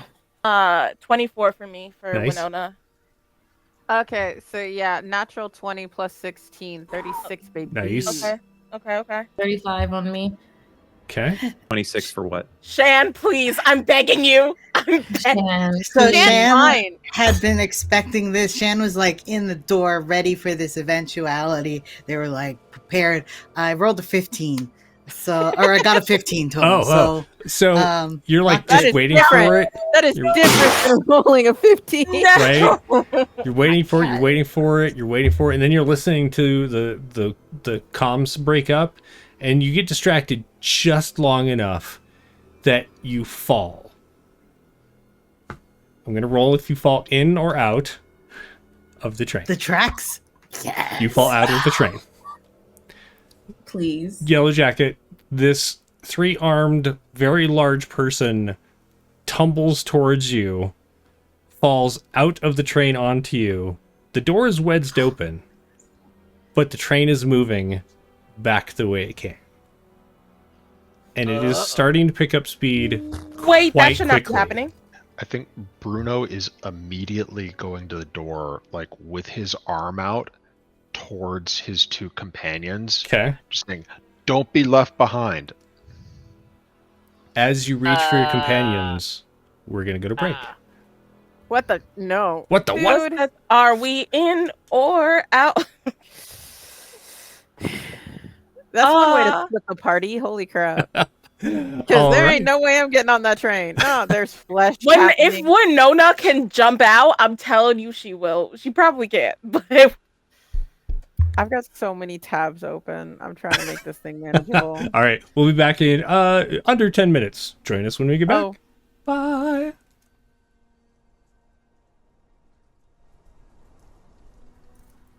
Welcome back, everybody. Thanks for joining us. Thanks for hanging out during the break. I think everyone is watered and did the things they needed to do. All of the Took our pepper treats. biologicals. Yeah, all your biologicals. I was going to say all the pepper treats have been delivered, but thanks, Kay. Is there a limit on pepper treats? There's a time limit, yeah, because otherwise she would just sit here and eat the entire time, which she is all about. She was like, yes. Mm-hmm. But I can't afford that. All right. The train has started moving. It's picking up pace at quite an alarming rate. Most of you stayed upright, but Shan tumbled out onto the... you're kind of like almost falling into that crevice in between, but there's just not much room right now for you to like actually like fall into it. So you're mostly on the platform itself, but like right behind you, the train is starting to go. Bruno reaches out a hand to grab somebody. What happens? There's no time for us to jump off, right? So you're currently in an enclosed car. The door is not open on either end. this isn't like, trains in any major city where when one door is open, all the doors are All of open. them are open. Yeah, so the meal car that you're in, there's no side, like there's no exits to the outside. It only goes Oh, because you're in between. a car. No one I can thought. enter on the side that way. Hang on a second. I thought we were in the economy Oh. car. Oh, you are in the economy Otherwise car. known as the meal car My- for the monster that came my in here bad. and ate all of the common. My bad. Yes, there are doors open right next to Winona and Blue, or sorry, Winona and my brain, Aurora. Don't you be touching me, Brie. Yeah, no, that Saw is that. completely my fault. I was I saw like, that. oh wait, like I was like, that is absolutely not me. I do not have a helmet on. Winona jumps out with holding Aurora's hand. Yeah, definitely. It's like we should get off, and we'll jump off. We'll be dragged with Lenny. Okay. Trying on my walkie-talkie. Get off the car! Get off the car! Get off the car! I will grab Bruno. I'm gonna grab Bruno's hand and pull, cause, buddy, no, no. Wait, real quick. Does what get off? We'll get to that in a second. Right. Resolve those two. All right, fine. It was nice knowing you, I guess. This is depressing. What can fly? He's fine. What It's cannot fine. fly? Yeah, what can What, what can what try? has wings but cannot fly? What can't even fall with style? That's not a Right. Falling with style is a very different thing. right. Does Bruno exit the car? Yeah. I think there's sort of a moment of panic in his face, Bruno, if you pull me and off the he car. lets himself be pulled off of the car by thank Yellow God. Jacket. Okay. Thank God. I was about to say, wh- Bruno, if you pull me onto this car, Because oh, Bruno, I feel like Bruno could have pulled Ooh, Yellow Bru- Jacket oh, so so easily bad. onto here. Yeah. Ooh. I will also say that as Winona jumped out of the car, Winona would scream like the first time you have ever heard her curse for real. And like to what? Like, bitch, get out the car. Like very not prim and proper. The prim and proper has been thrown out the window. Fuck off the car.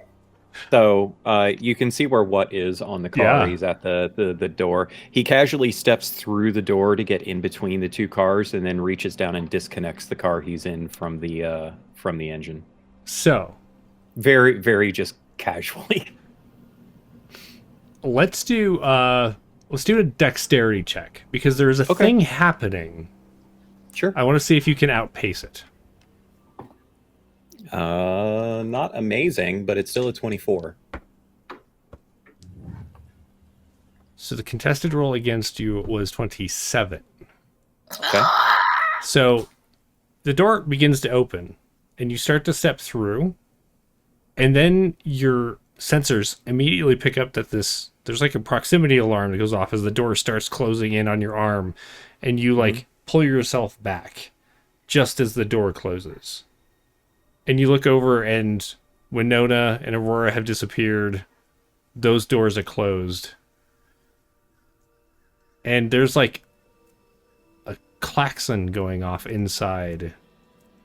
Like there's an alarm in the train going off. And you look around. You're alone. Okay. So you're saying that the door, when I tried to open it and step through, the door forced itself closed on me. It went to close and you didn't get caught in it. But you didn't get to the other side of it before it closed. Right. Yes. That's what I'm referring to. Yeah, it didn't Okay. hit you. I will try to force the door open. Sure. Yeah, let's do a brute force. Or you can try and like science it open if you want to do it like No, you I'm did better the- at brute force. Sure. There is minus 2 to 18 this. plus. I'm actually the same science in brute force. I think the instinct would be to just immediately brute force it open. Sure. So it's a 32 total. Yeah, absolutely. This is that. I mean, it doesn't matter. But is that before or after the minus 2? So 30. You stick your metal fingers into like the door handle and begin to pry, and like your the pistons essentially inside your fingers give you just enough leverage to, or just enough strength to kind of wedge it open, and then you stick your hand through and just slam it open.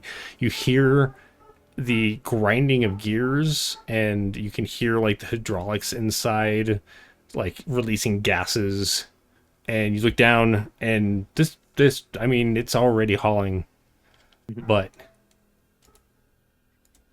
I attempt to disconnect because, if correct me if I'm wrong, the thing that is pulling the vehicle is in front of me. it is. And so if I disconnect from where I'm standing, I will begin to slow down. Is the intention? That is a great intention. I love it. Let's try it. Why don't you do another brute force or science, however you'd like to do it? This one will probably be science because it's more about finding the control mechanisms to actually do a proper disconnect, Sure. as opposed to just like, rending it. So it's the same number either way. 33. 33. Make a dexterity check. 15. A 15. Okay. So this is what happens. Everyone Sure. tumbles out of this train as it begins to move. As you collect yourselves on the in your various spots on the platform, you watch as the train disappears back down the way it came, and you can see like the lights of it begin to fade away. Then there, like you can kind of hear there's like a flashing red light in the windows, and you can hear the alarm going off inside. And then you hear scream as the emergency brakes kick in.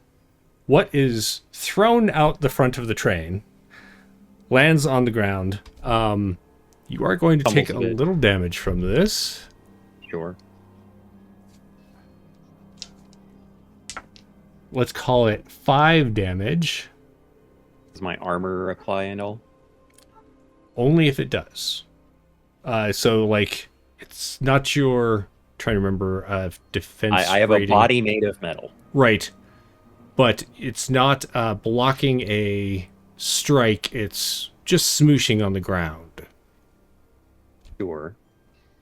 Sorry. My brain is trying to catch up with what armor is in Arrhenius. My armor is metal armor body.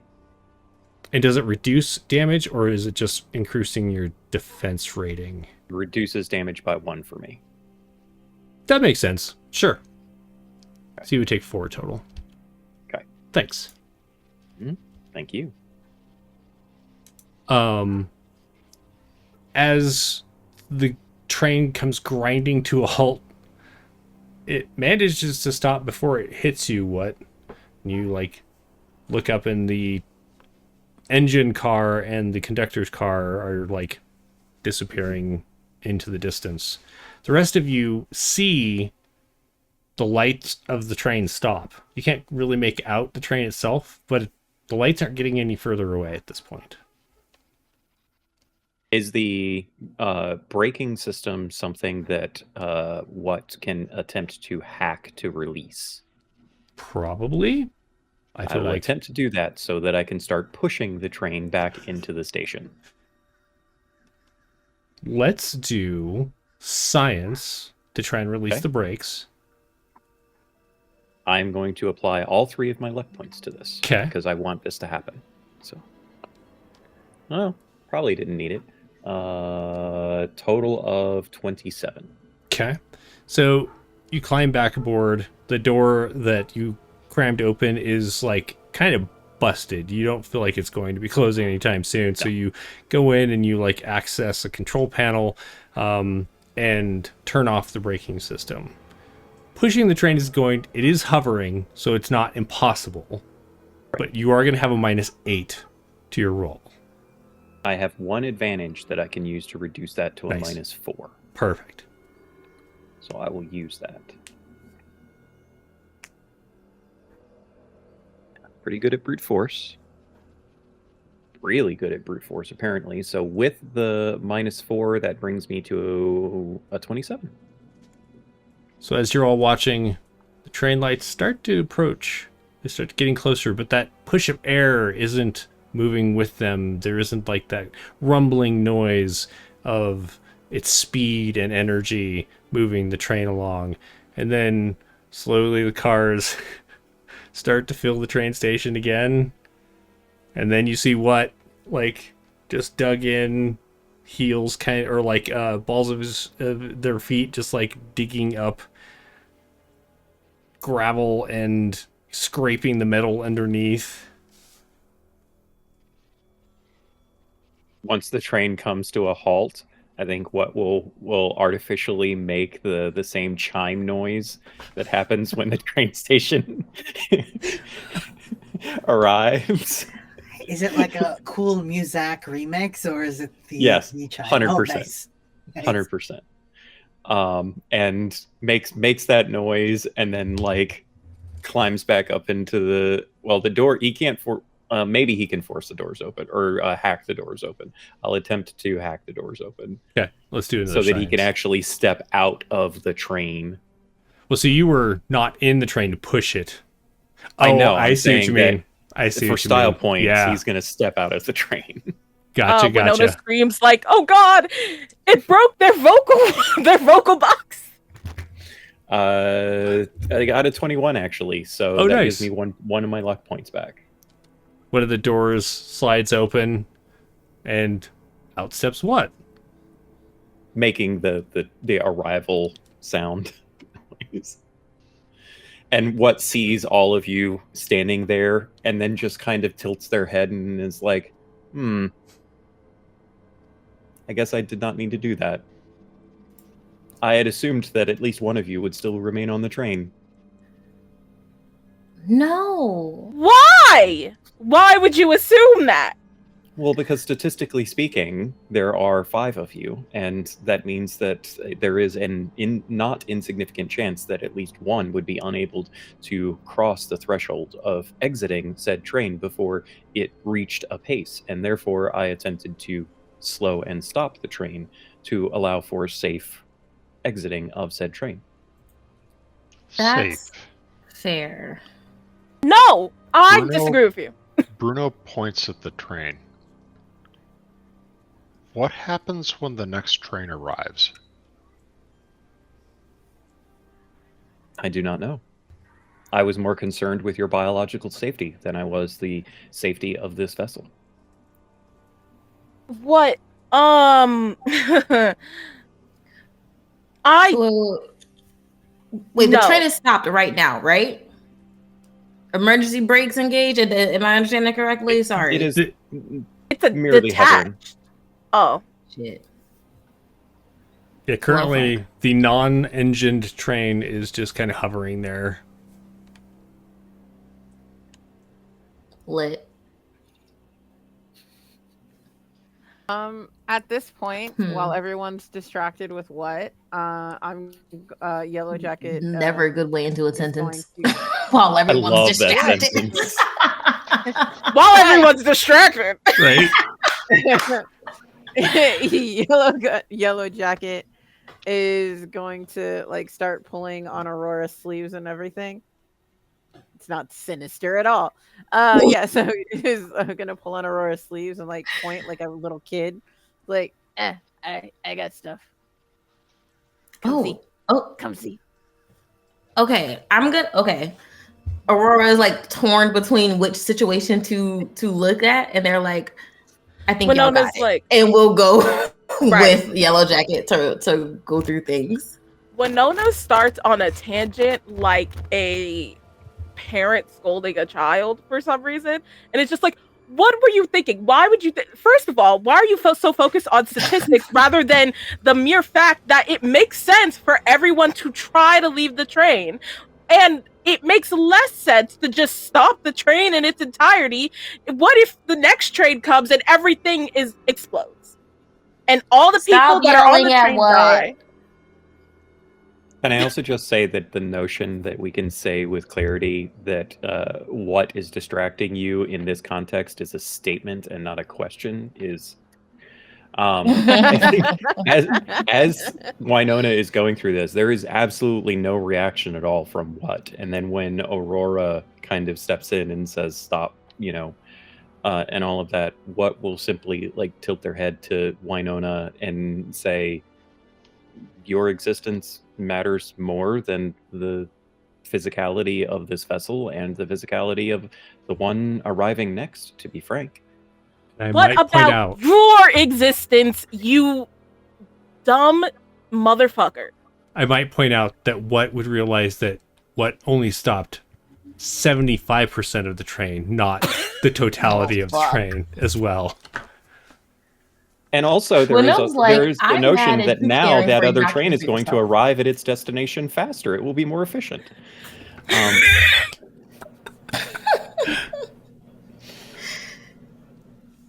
Your implications regarding my safety are very much misplaced. I was not in danger. How are you not in danger? Because I was on a Riding train. a vessel riding a vessel at its normal speeds of operation are not a factor to my safety. What about the creature that we have not found that eats and tears apart flesh? You think it wouldn't be capable of, I don't know, tearing apart a mechanical limb? That would depend upon how hungry it is. If it had satiated itself on flesh, then I believe I would have been fine. And even if I was not, I have dealt with many creatures in the wild that fit such descriptions as those that might feast upon flesh. Again, I appreciate the relative concern. However, I was not in the danger that you seem to believe that I was in. Winona just kind of massaged their temples and is like, I am irritated by you. You irritate me. And then My she apologies. walks. Sincerely. Don't apologize. And then she walks away. Stop doing that. Stop Pissing me off. I'm fucking girl. My work here is done. Really, like, I need you to care more about your fucking self. And what's like, I'm literally fine. Like, I don't know what you're worried about. You're worried about? You're tripping. You're crazy, actually. That is so fucking good. I think at some point later on, when Bluu and What have an opportunity to converse in private as well, What will probably drop the notion that they have backups and will exist long past this physical form with which they are taking anyway. Or is like, this honestly sounds like a great idea. You know, like existing in such a way. They're kind of like, The Ozit progenitors from eons past got it right. Mm-hmm. How do I upload to a cloud exactly? Literally. So Shan, because you were the one that was like kind of watching that map earlier. It's okay. You just kind of glance over at it, and you do notice that the train that you wanted has been diverted because an obstruction on the track? Weird. However, you do notice that it will still arrive in the backup station. Please, like ticket holders, please make your way to the backup station. Secondary terminal. Yeah. Where's the backup station? I'll say out loud. Hey, you might want to check your mic settings. We're getting robot noise or double microphone thing going on. What the Not heck? sure which it is. Okay, I'll figure it out. Okay. Okie dokie. Can I go through this pile of goodies Yellow Jacket left me? real Yeah, quick? absolutely. What are you looking for? Let's see. Identifying tags, books, and if there are any like professional toolkits, they'll take that too. So it seems like a lot of luggage is, for lack of a better word, vacation-y or touristy, as though muters were going from one dome to another or somewhere elsewhere, that they weren't changing necessarily their daily wear and such. Like, you recognize muter clothing pretty easily. There are some like reading books, there are some data pads. You notice that there are tags on a lot of the luggage, and you notice that like the closest dome is Dome Galt, and that's where most of them are from. But you also do see a couple of their domes listed, or like examples. Dome Ret and Dome Dienlin. They're further away than Galt is. Yeah. But people have traveled pretty far. Yeah, it seems like just kind of typical travel gear. Okay. Where the hell are people vacationing at? Like, looking at this and getting an idea, like, oh, you guys were like, this wasn't for necessity or for survival. This was just a fun little trip. What am I missing out on in this world? Like, you know what I mean? Like, what type of domes are out there? Is there like a resort dome out there or something? Right. But okay, yeah, they will take some of the markers of like the various domes just as like little keepsakes and stuff them in their pack. Okay. And yeah, look around for this backup station. We gotta go. We don't need to stay here.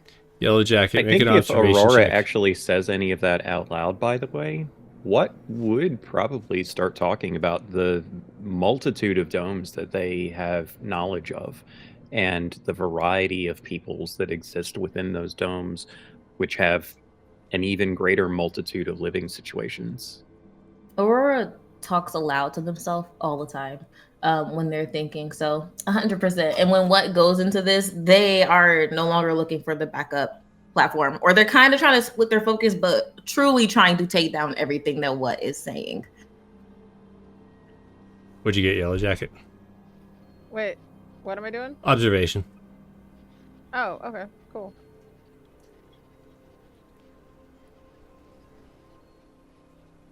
That is 14 plus, where are you? 14 plus 11.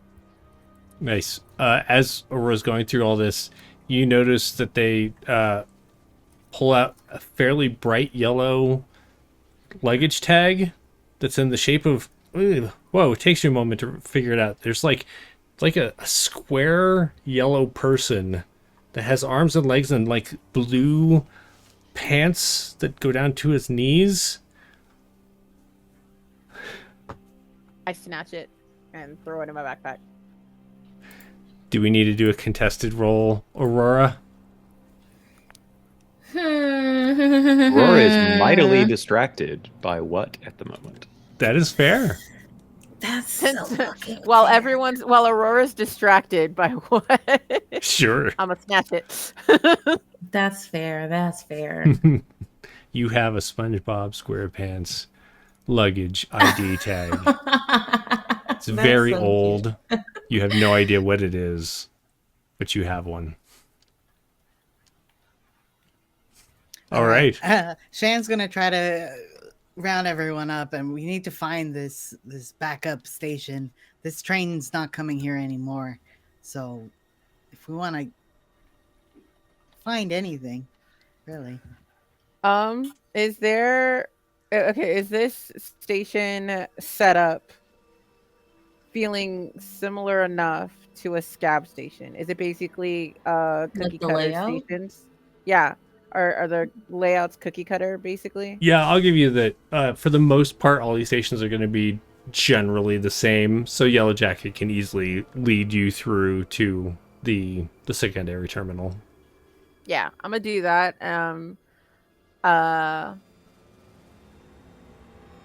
Yeah, that's it. I'll like, I know, and then like head in that direction. Nice.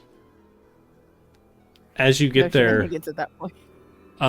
it's actually, you can hear the train coming as you're nearing the secondary terminal. It's been about that long. And as the train rolls up, the doors open, and there is no smell of salt water, no blood inside, and in fact, an Ekavir, small group of Ekavir step off the train and kind of like eye you all and look around. Are we in the right place? I don't recognize this. And they're just kind of like talking to themselves, looking at all of you. I'm gonna bulldoze past them to establish dominance, and then take a seat. You shove down an old lady that was up front. They step out of your way, help the old lady up, kind of glare at you, and pass you all. That was strange. What a weird group. I think Aurora will kind of just not touch them, but call out like, "Hey, sorry, just a quick question. Are you all coming from K Station?" No. We're coming from, darn you. We're coming from Siribot Station. Okay. It would be advised to not go to K Station, just for your information. Oh, what have you heard? There are signs that indicate that there might be some type of a compromise in transit between this station and K station. Blood and teeth and flesh and A couple of them pale. Did you let the ticket seller know? There is no ticket seller Nobody's present. here. Good luck. I just happen to have a puppetry. As for what you. steps onto the train. Matter of fact, y'all should probably just get back on the train and just keep going. I just think that this is bad. Might just be not a great place to stop. Oh, but we're on our way to visit our relatives in the Lovegood tribe.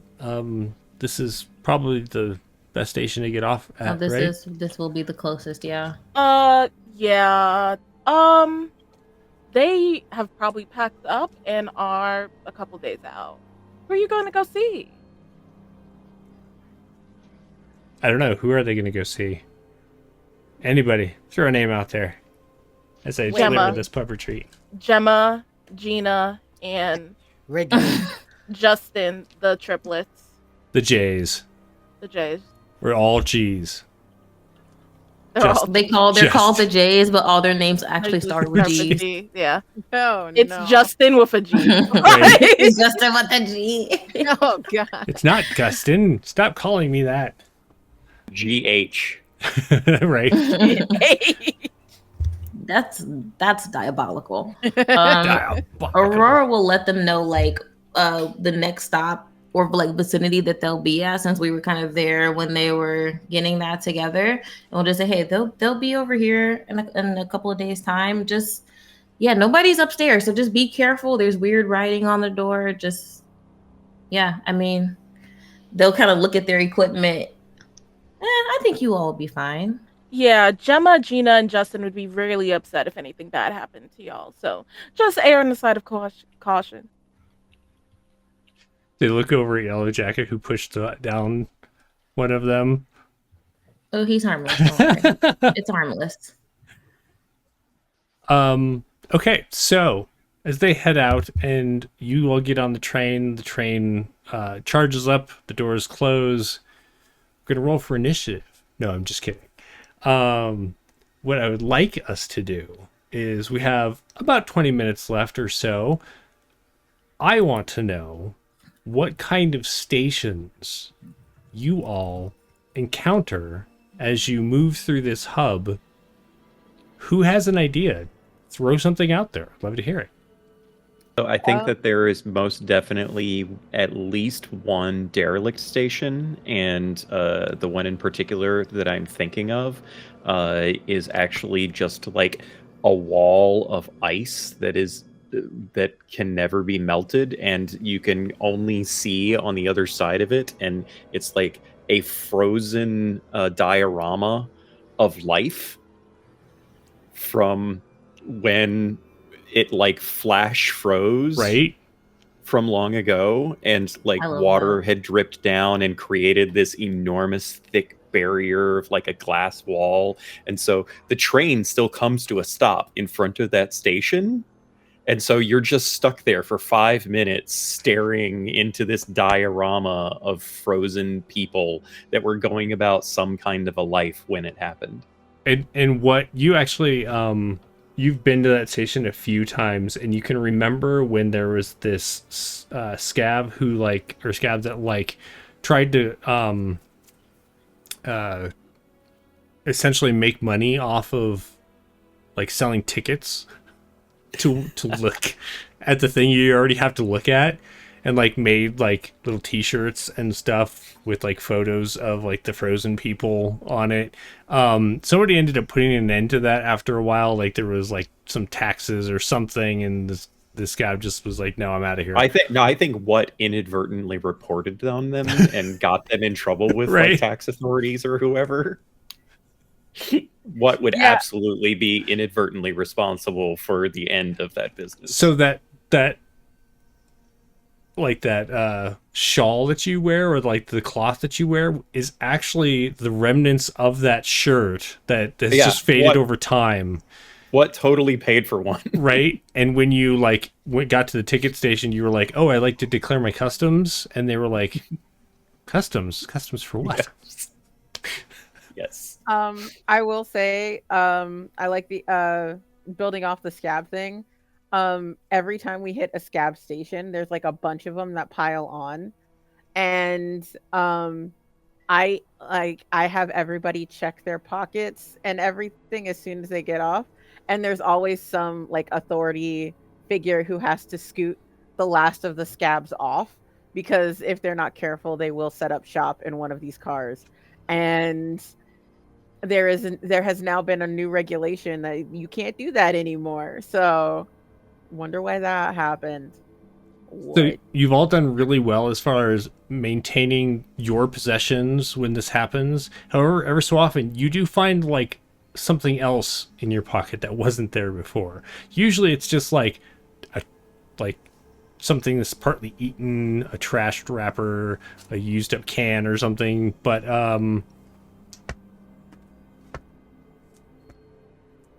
one of you actually does find like a little energy cell that'll power a device. It's like somebody threw away a battery in your pocket, but it seems to be working. And there's a programmable matter data, or it's not like a data pad, but it's like a pad that you tell it what you want it to like take on, and it's a toy essentially, and it takes on like the form of that thing. So if you're like, I would like this toy to be a monkey, Gimme. it like turns into a little like adjustable monkey, or a transformer, and it's like a big robot guy. I'll take that. Okay. That specifically. Mm-hmm. No. I was gonna say that Yellow Jacket doesn't get anything new, and also doesn't take anything because they're so busy just like like every Maintaining. time a new scab comes up, I'm like, all right, mine. And I point to every single one of these people. I'm like, mine. Is there And any then, like, licking yeah. involved? Like, do you need to go and like lick anything to make sure it's yours? No, I don't lick. Just making sure. I put like a yellow stamp or like a yellow mark on every single one of them.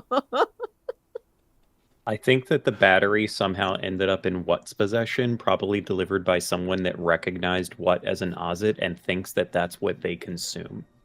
Fair. That tracks, yeah. In hindsight, you're like, oh, the one that was looking at me was like, and then left. Probably that guy. Anyone else? What else you got? I think there are a couple times, like that catch Bruno's eye, where as they're traveling, it's not stations that they stop at, but what look like other tunnels, tracks that the train does not go on, but that are not lit and that don't appear on the map. Bruno doesn't know what they are. You know, are they secrets? Are they maintenance stations? Are they military logistics stations for the old Dorum Empire? I don't know, but he knows what maps are, right? He recognized those drawings. He spent Right. a lot of time looking at that while everybody else was reading all the words that didn't mean head nor tail to him. And he knows that there wasn't supposed to be a branch off there.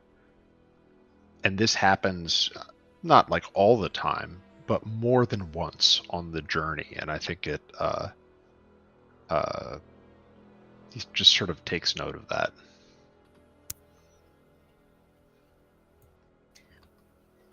Do you keep that to yourself, or do you mention it out loud?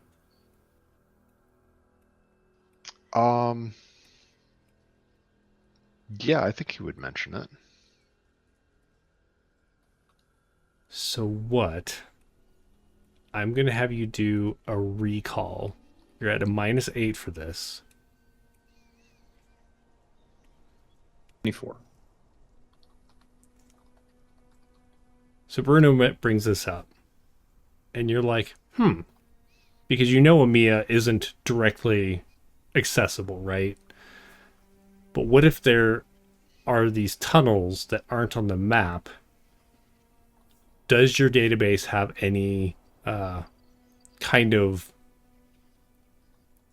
footnotes or anything like that that might be a clue as to the general area where such a tunnel might be? As you are accessing this information,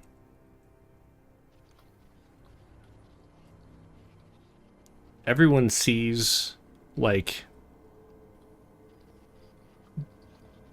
your features are pretty, like you're pretty solid. You don't, like, move around or twitch or anything like this. But everyone notices, like, your wings jitter. And, like, one of your faceplates kind of goes... And your vision is just, like, trying to read the information that's on your like display. You're trying to access this information. You are accessing it, but I need you to make a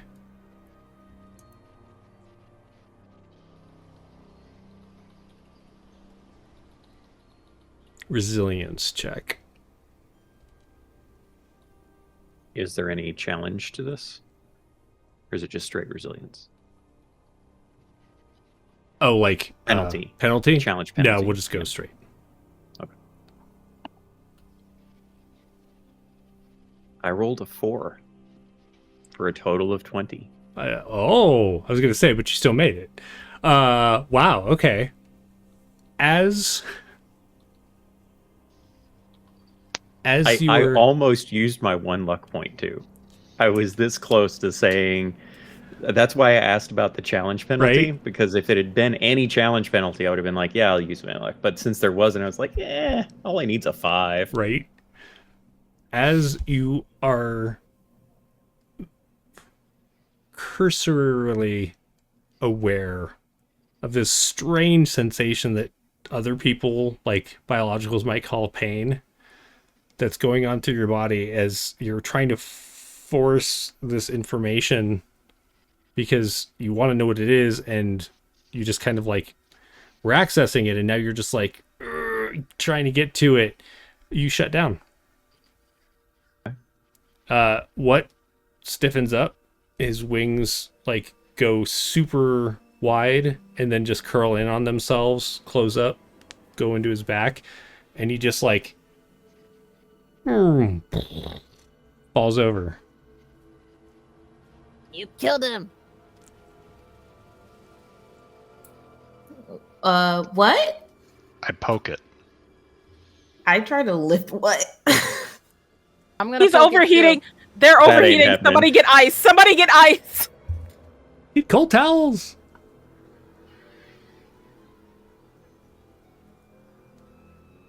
I'm still poking it. Just for reference, what weighs 300 pounds? Oh yeah, I was gonna ask what are you made out of? Is it lightweight metal?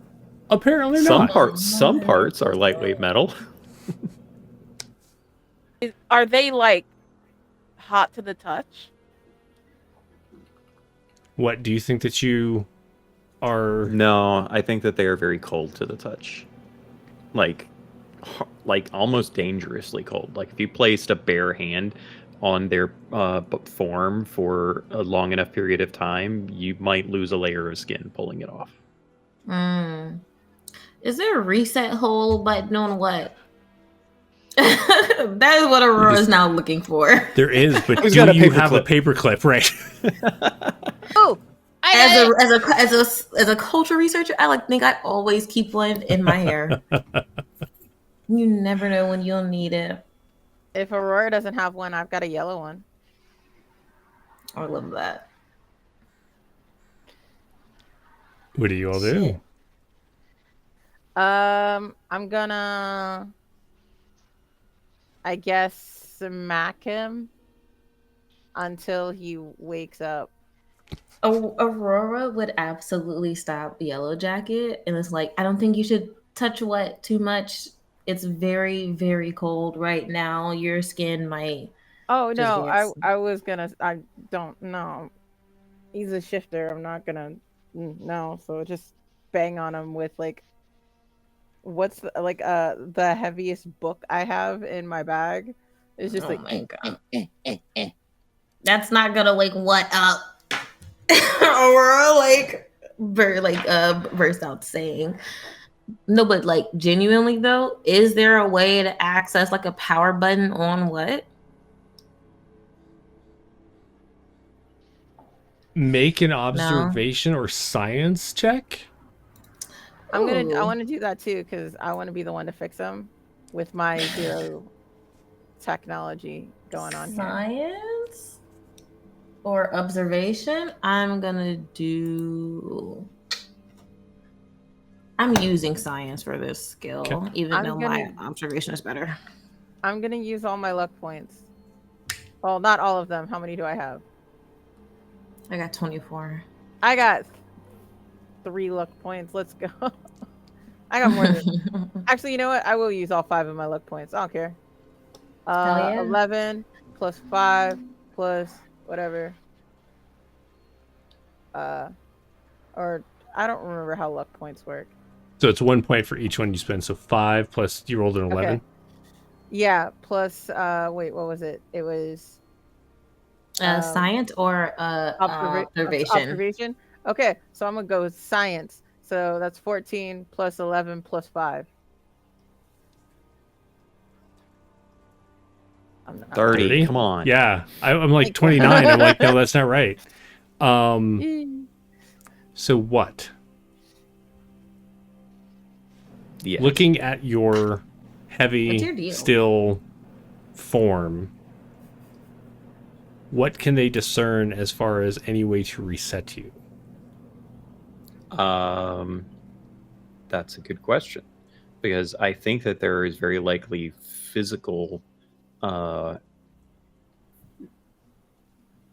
interfaces for resetting power systems.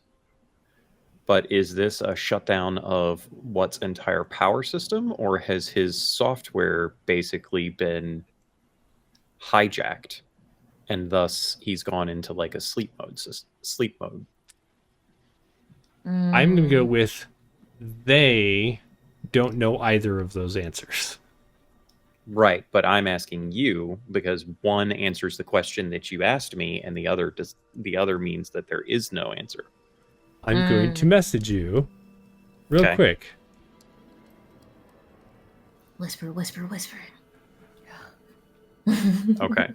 So I think then that Aurora and Yellowjacket working together do find a particular console that shows what's energy levels, and it clearly states that they are in some type of forced standby mode. They're on. There is no reset. Okay. So I am going to dig in my bag, and you can roll the yes, no, maybe, whatever die. Do I have an yellow interface thingy? I obviously wouldn't know what the fuck it is, but do I have a yellow electronic thing that has a cord that can attach to some point? Basically, I'm trying to hack what, but I'm gonna make it an accident. So yes, no, maybe says no, but sorry. Okay. So what I'm going to say is the but is going to say there is a cable that you have that is similar, and if you like strip some wires, you could make it work. If you want to damage it. Yeah. That's damage fine. What? No, damage the console or the little. Oh, okay. Yeah. Thank God. Yeah, no, that's fine. I will.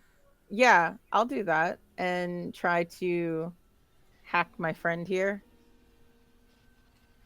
With your consent, of course.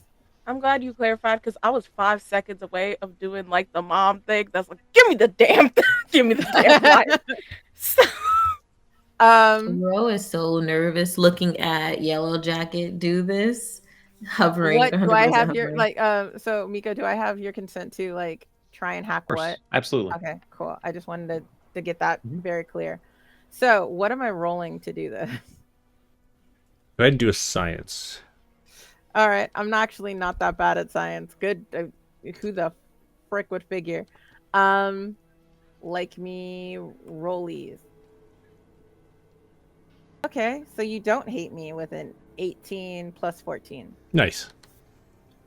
So you spend a little time. Everyone's watches as Yellow Jacket like strips some wires, uses some like sticky tape to like mush everything together, plugs into what begins like jerking. Like there's physical reaction to the interface that's going on, and then the wings like lift you up as they spread back out of your back, and they begin to like hum. And Yellow Jacket being so close, you can actually feel like them absorbing essentially stuff out of the air. It's what uses to eat. There is what doesn't eat, That's cool. but and what sits up.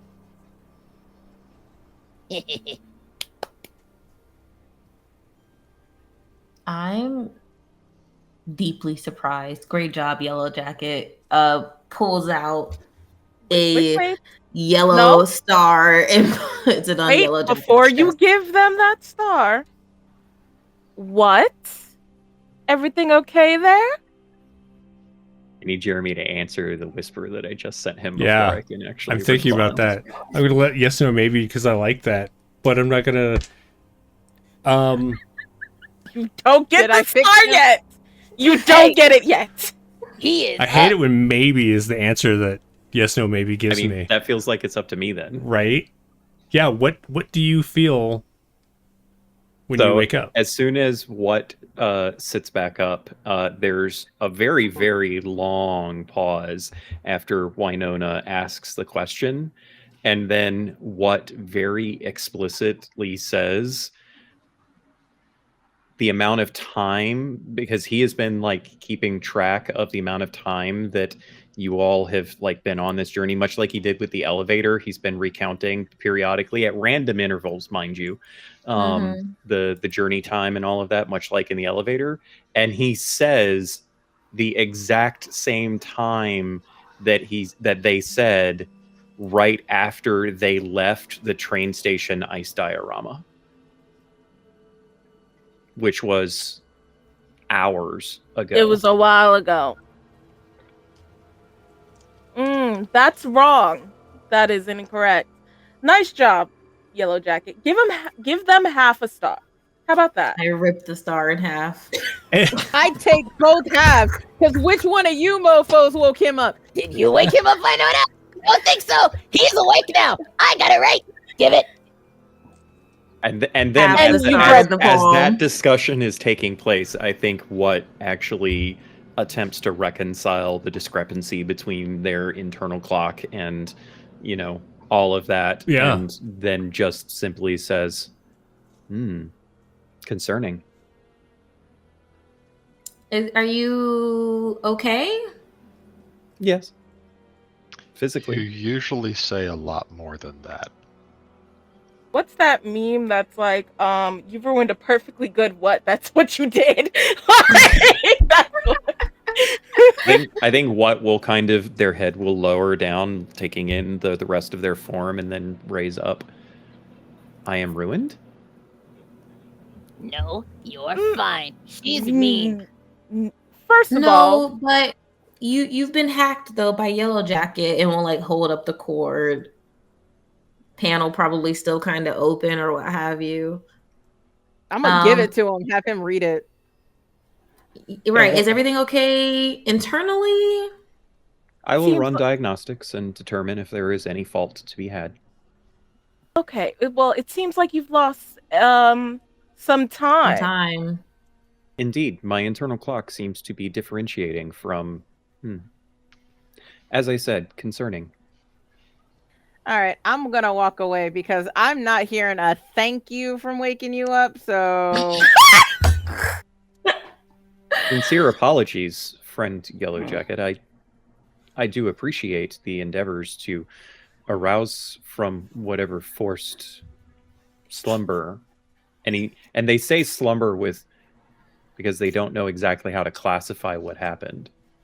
Forced slumber that I incurred.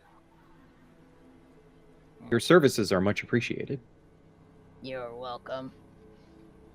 Well, now that you're up, Ro looks at what and Winnie and Shan actually, because the three of them kind of came together to make our map of like where we need to go. She's like, when do we need to get off? Are we close?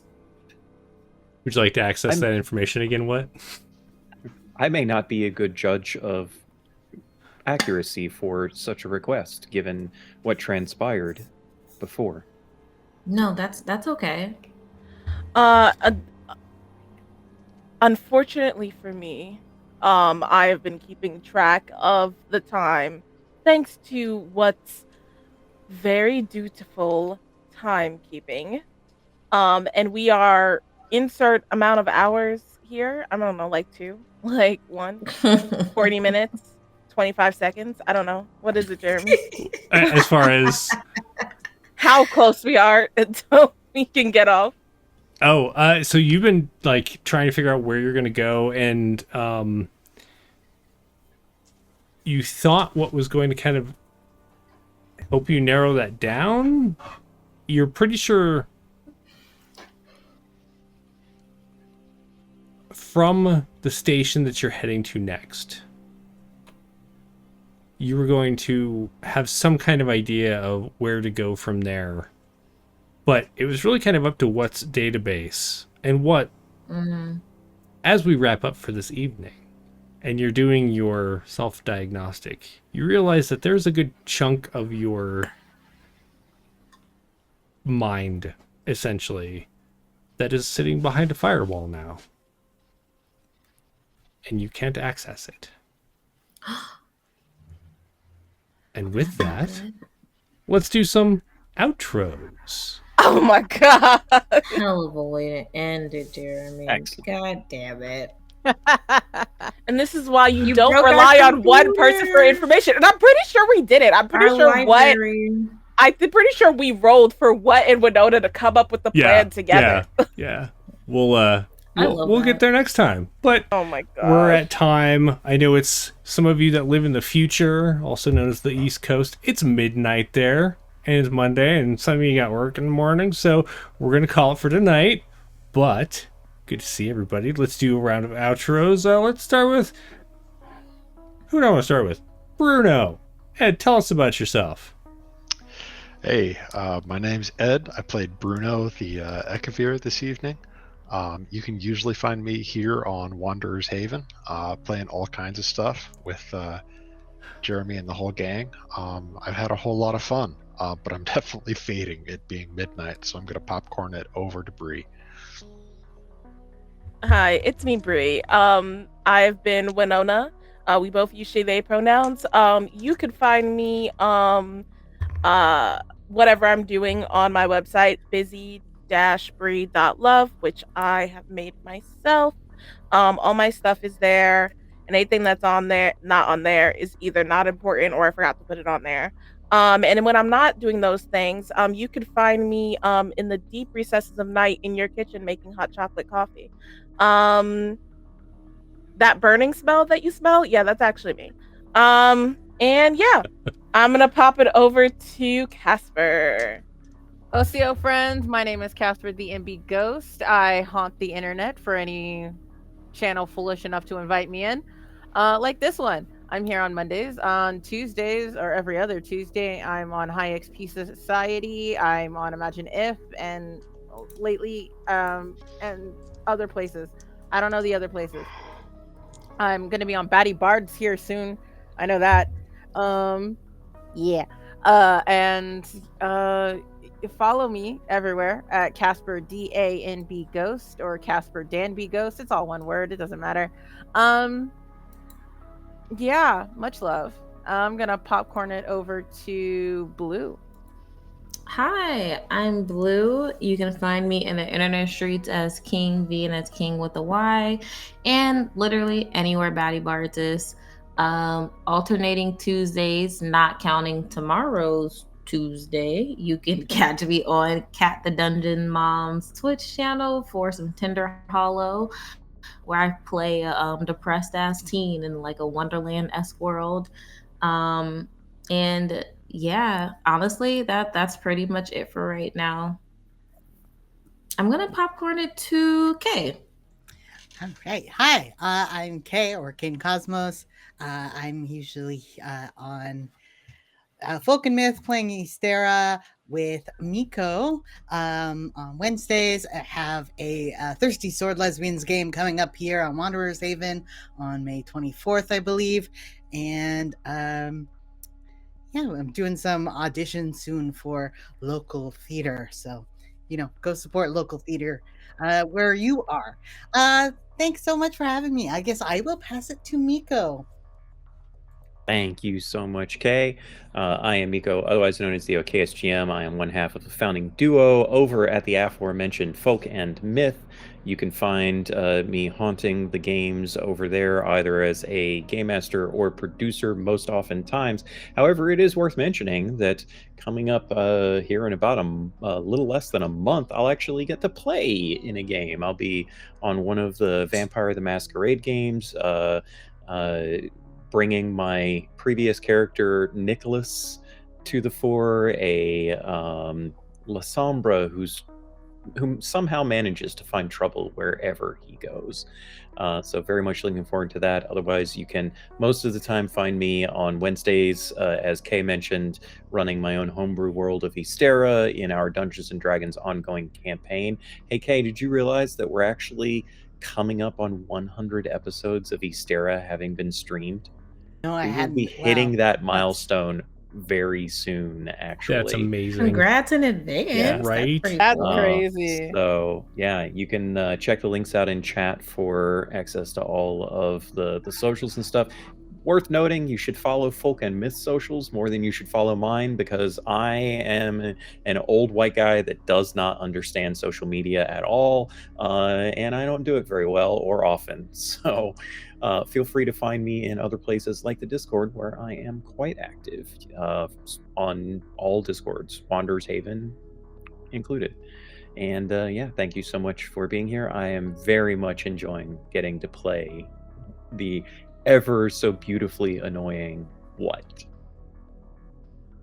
Tonight was a blast. Thank you all so much. Great to see you. I'm Jeremy. You can find me here on this channel or on the socials at WH Pubs. We're going to raid over to New Age Geeks in just a moment, so hang out. Tell them hi when you get over there. Also, head over to our YouTube. Hit that follow button if you would, and check out the hundreds of videos that we have gained over the years, including the first 3 episodes of this series. We're on episode 4, right? Yeah, we're on episode 4. Technically next week is our scheduled end, but we're going to talk with all these fine folk and see if that's what we're actually planning on doing, because we'll make it work if that's what we're doing. But if not, we might add an extra episode. We'll see. Thanks so much for joining us. We will catch you next time. Bye, everybody.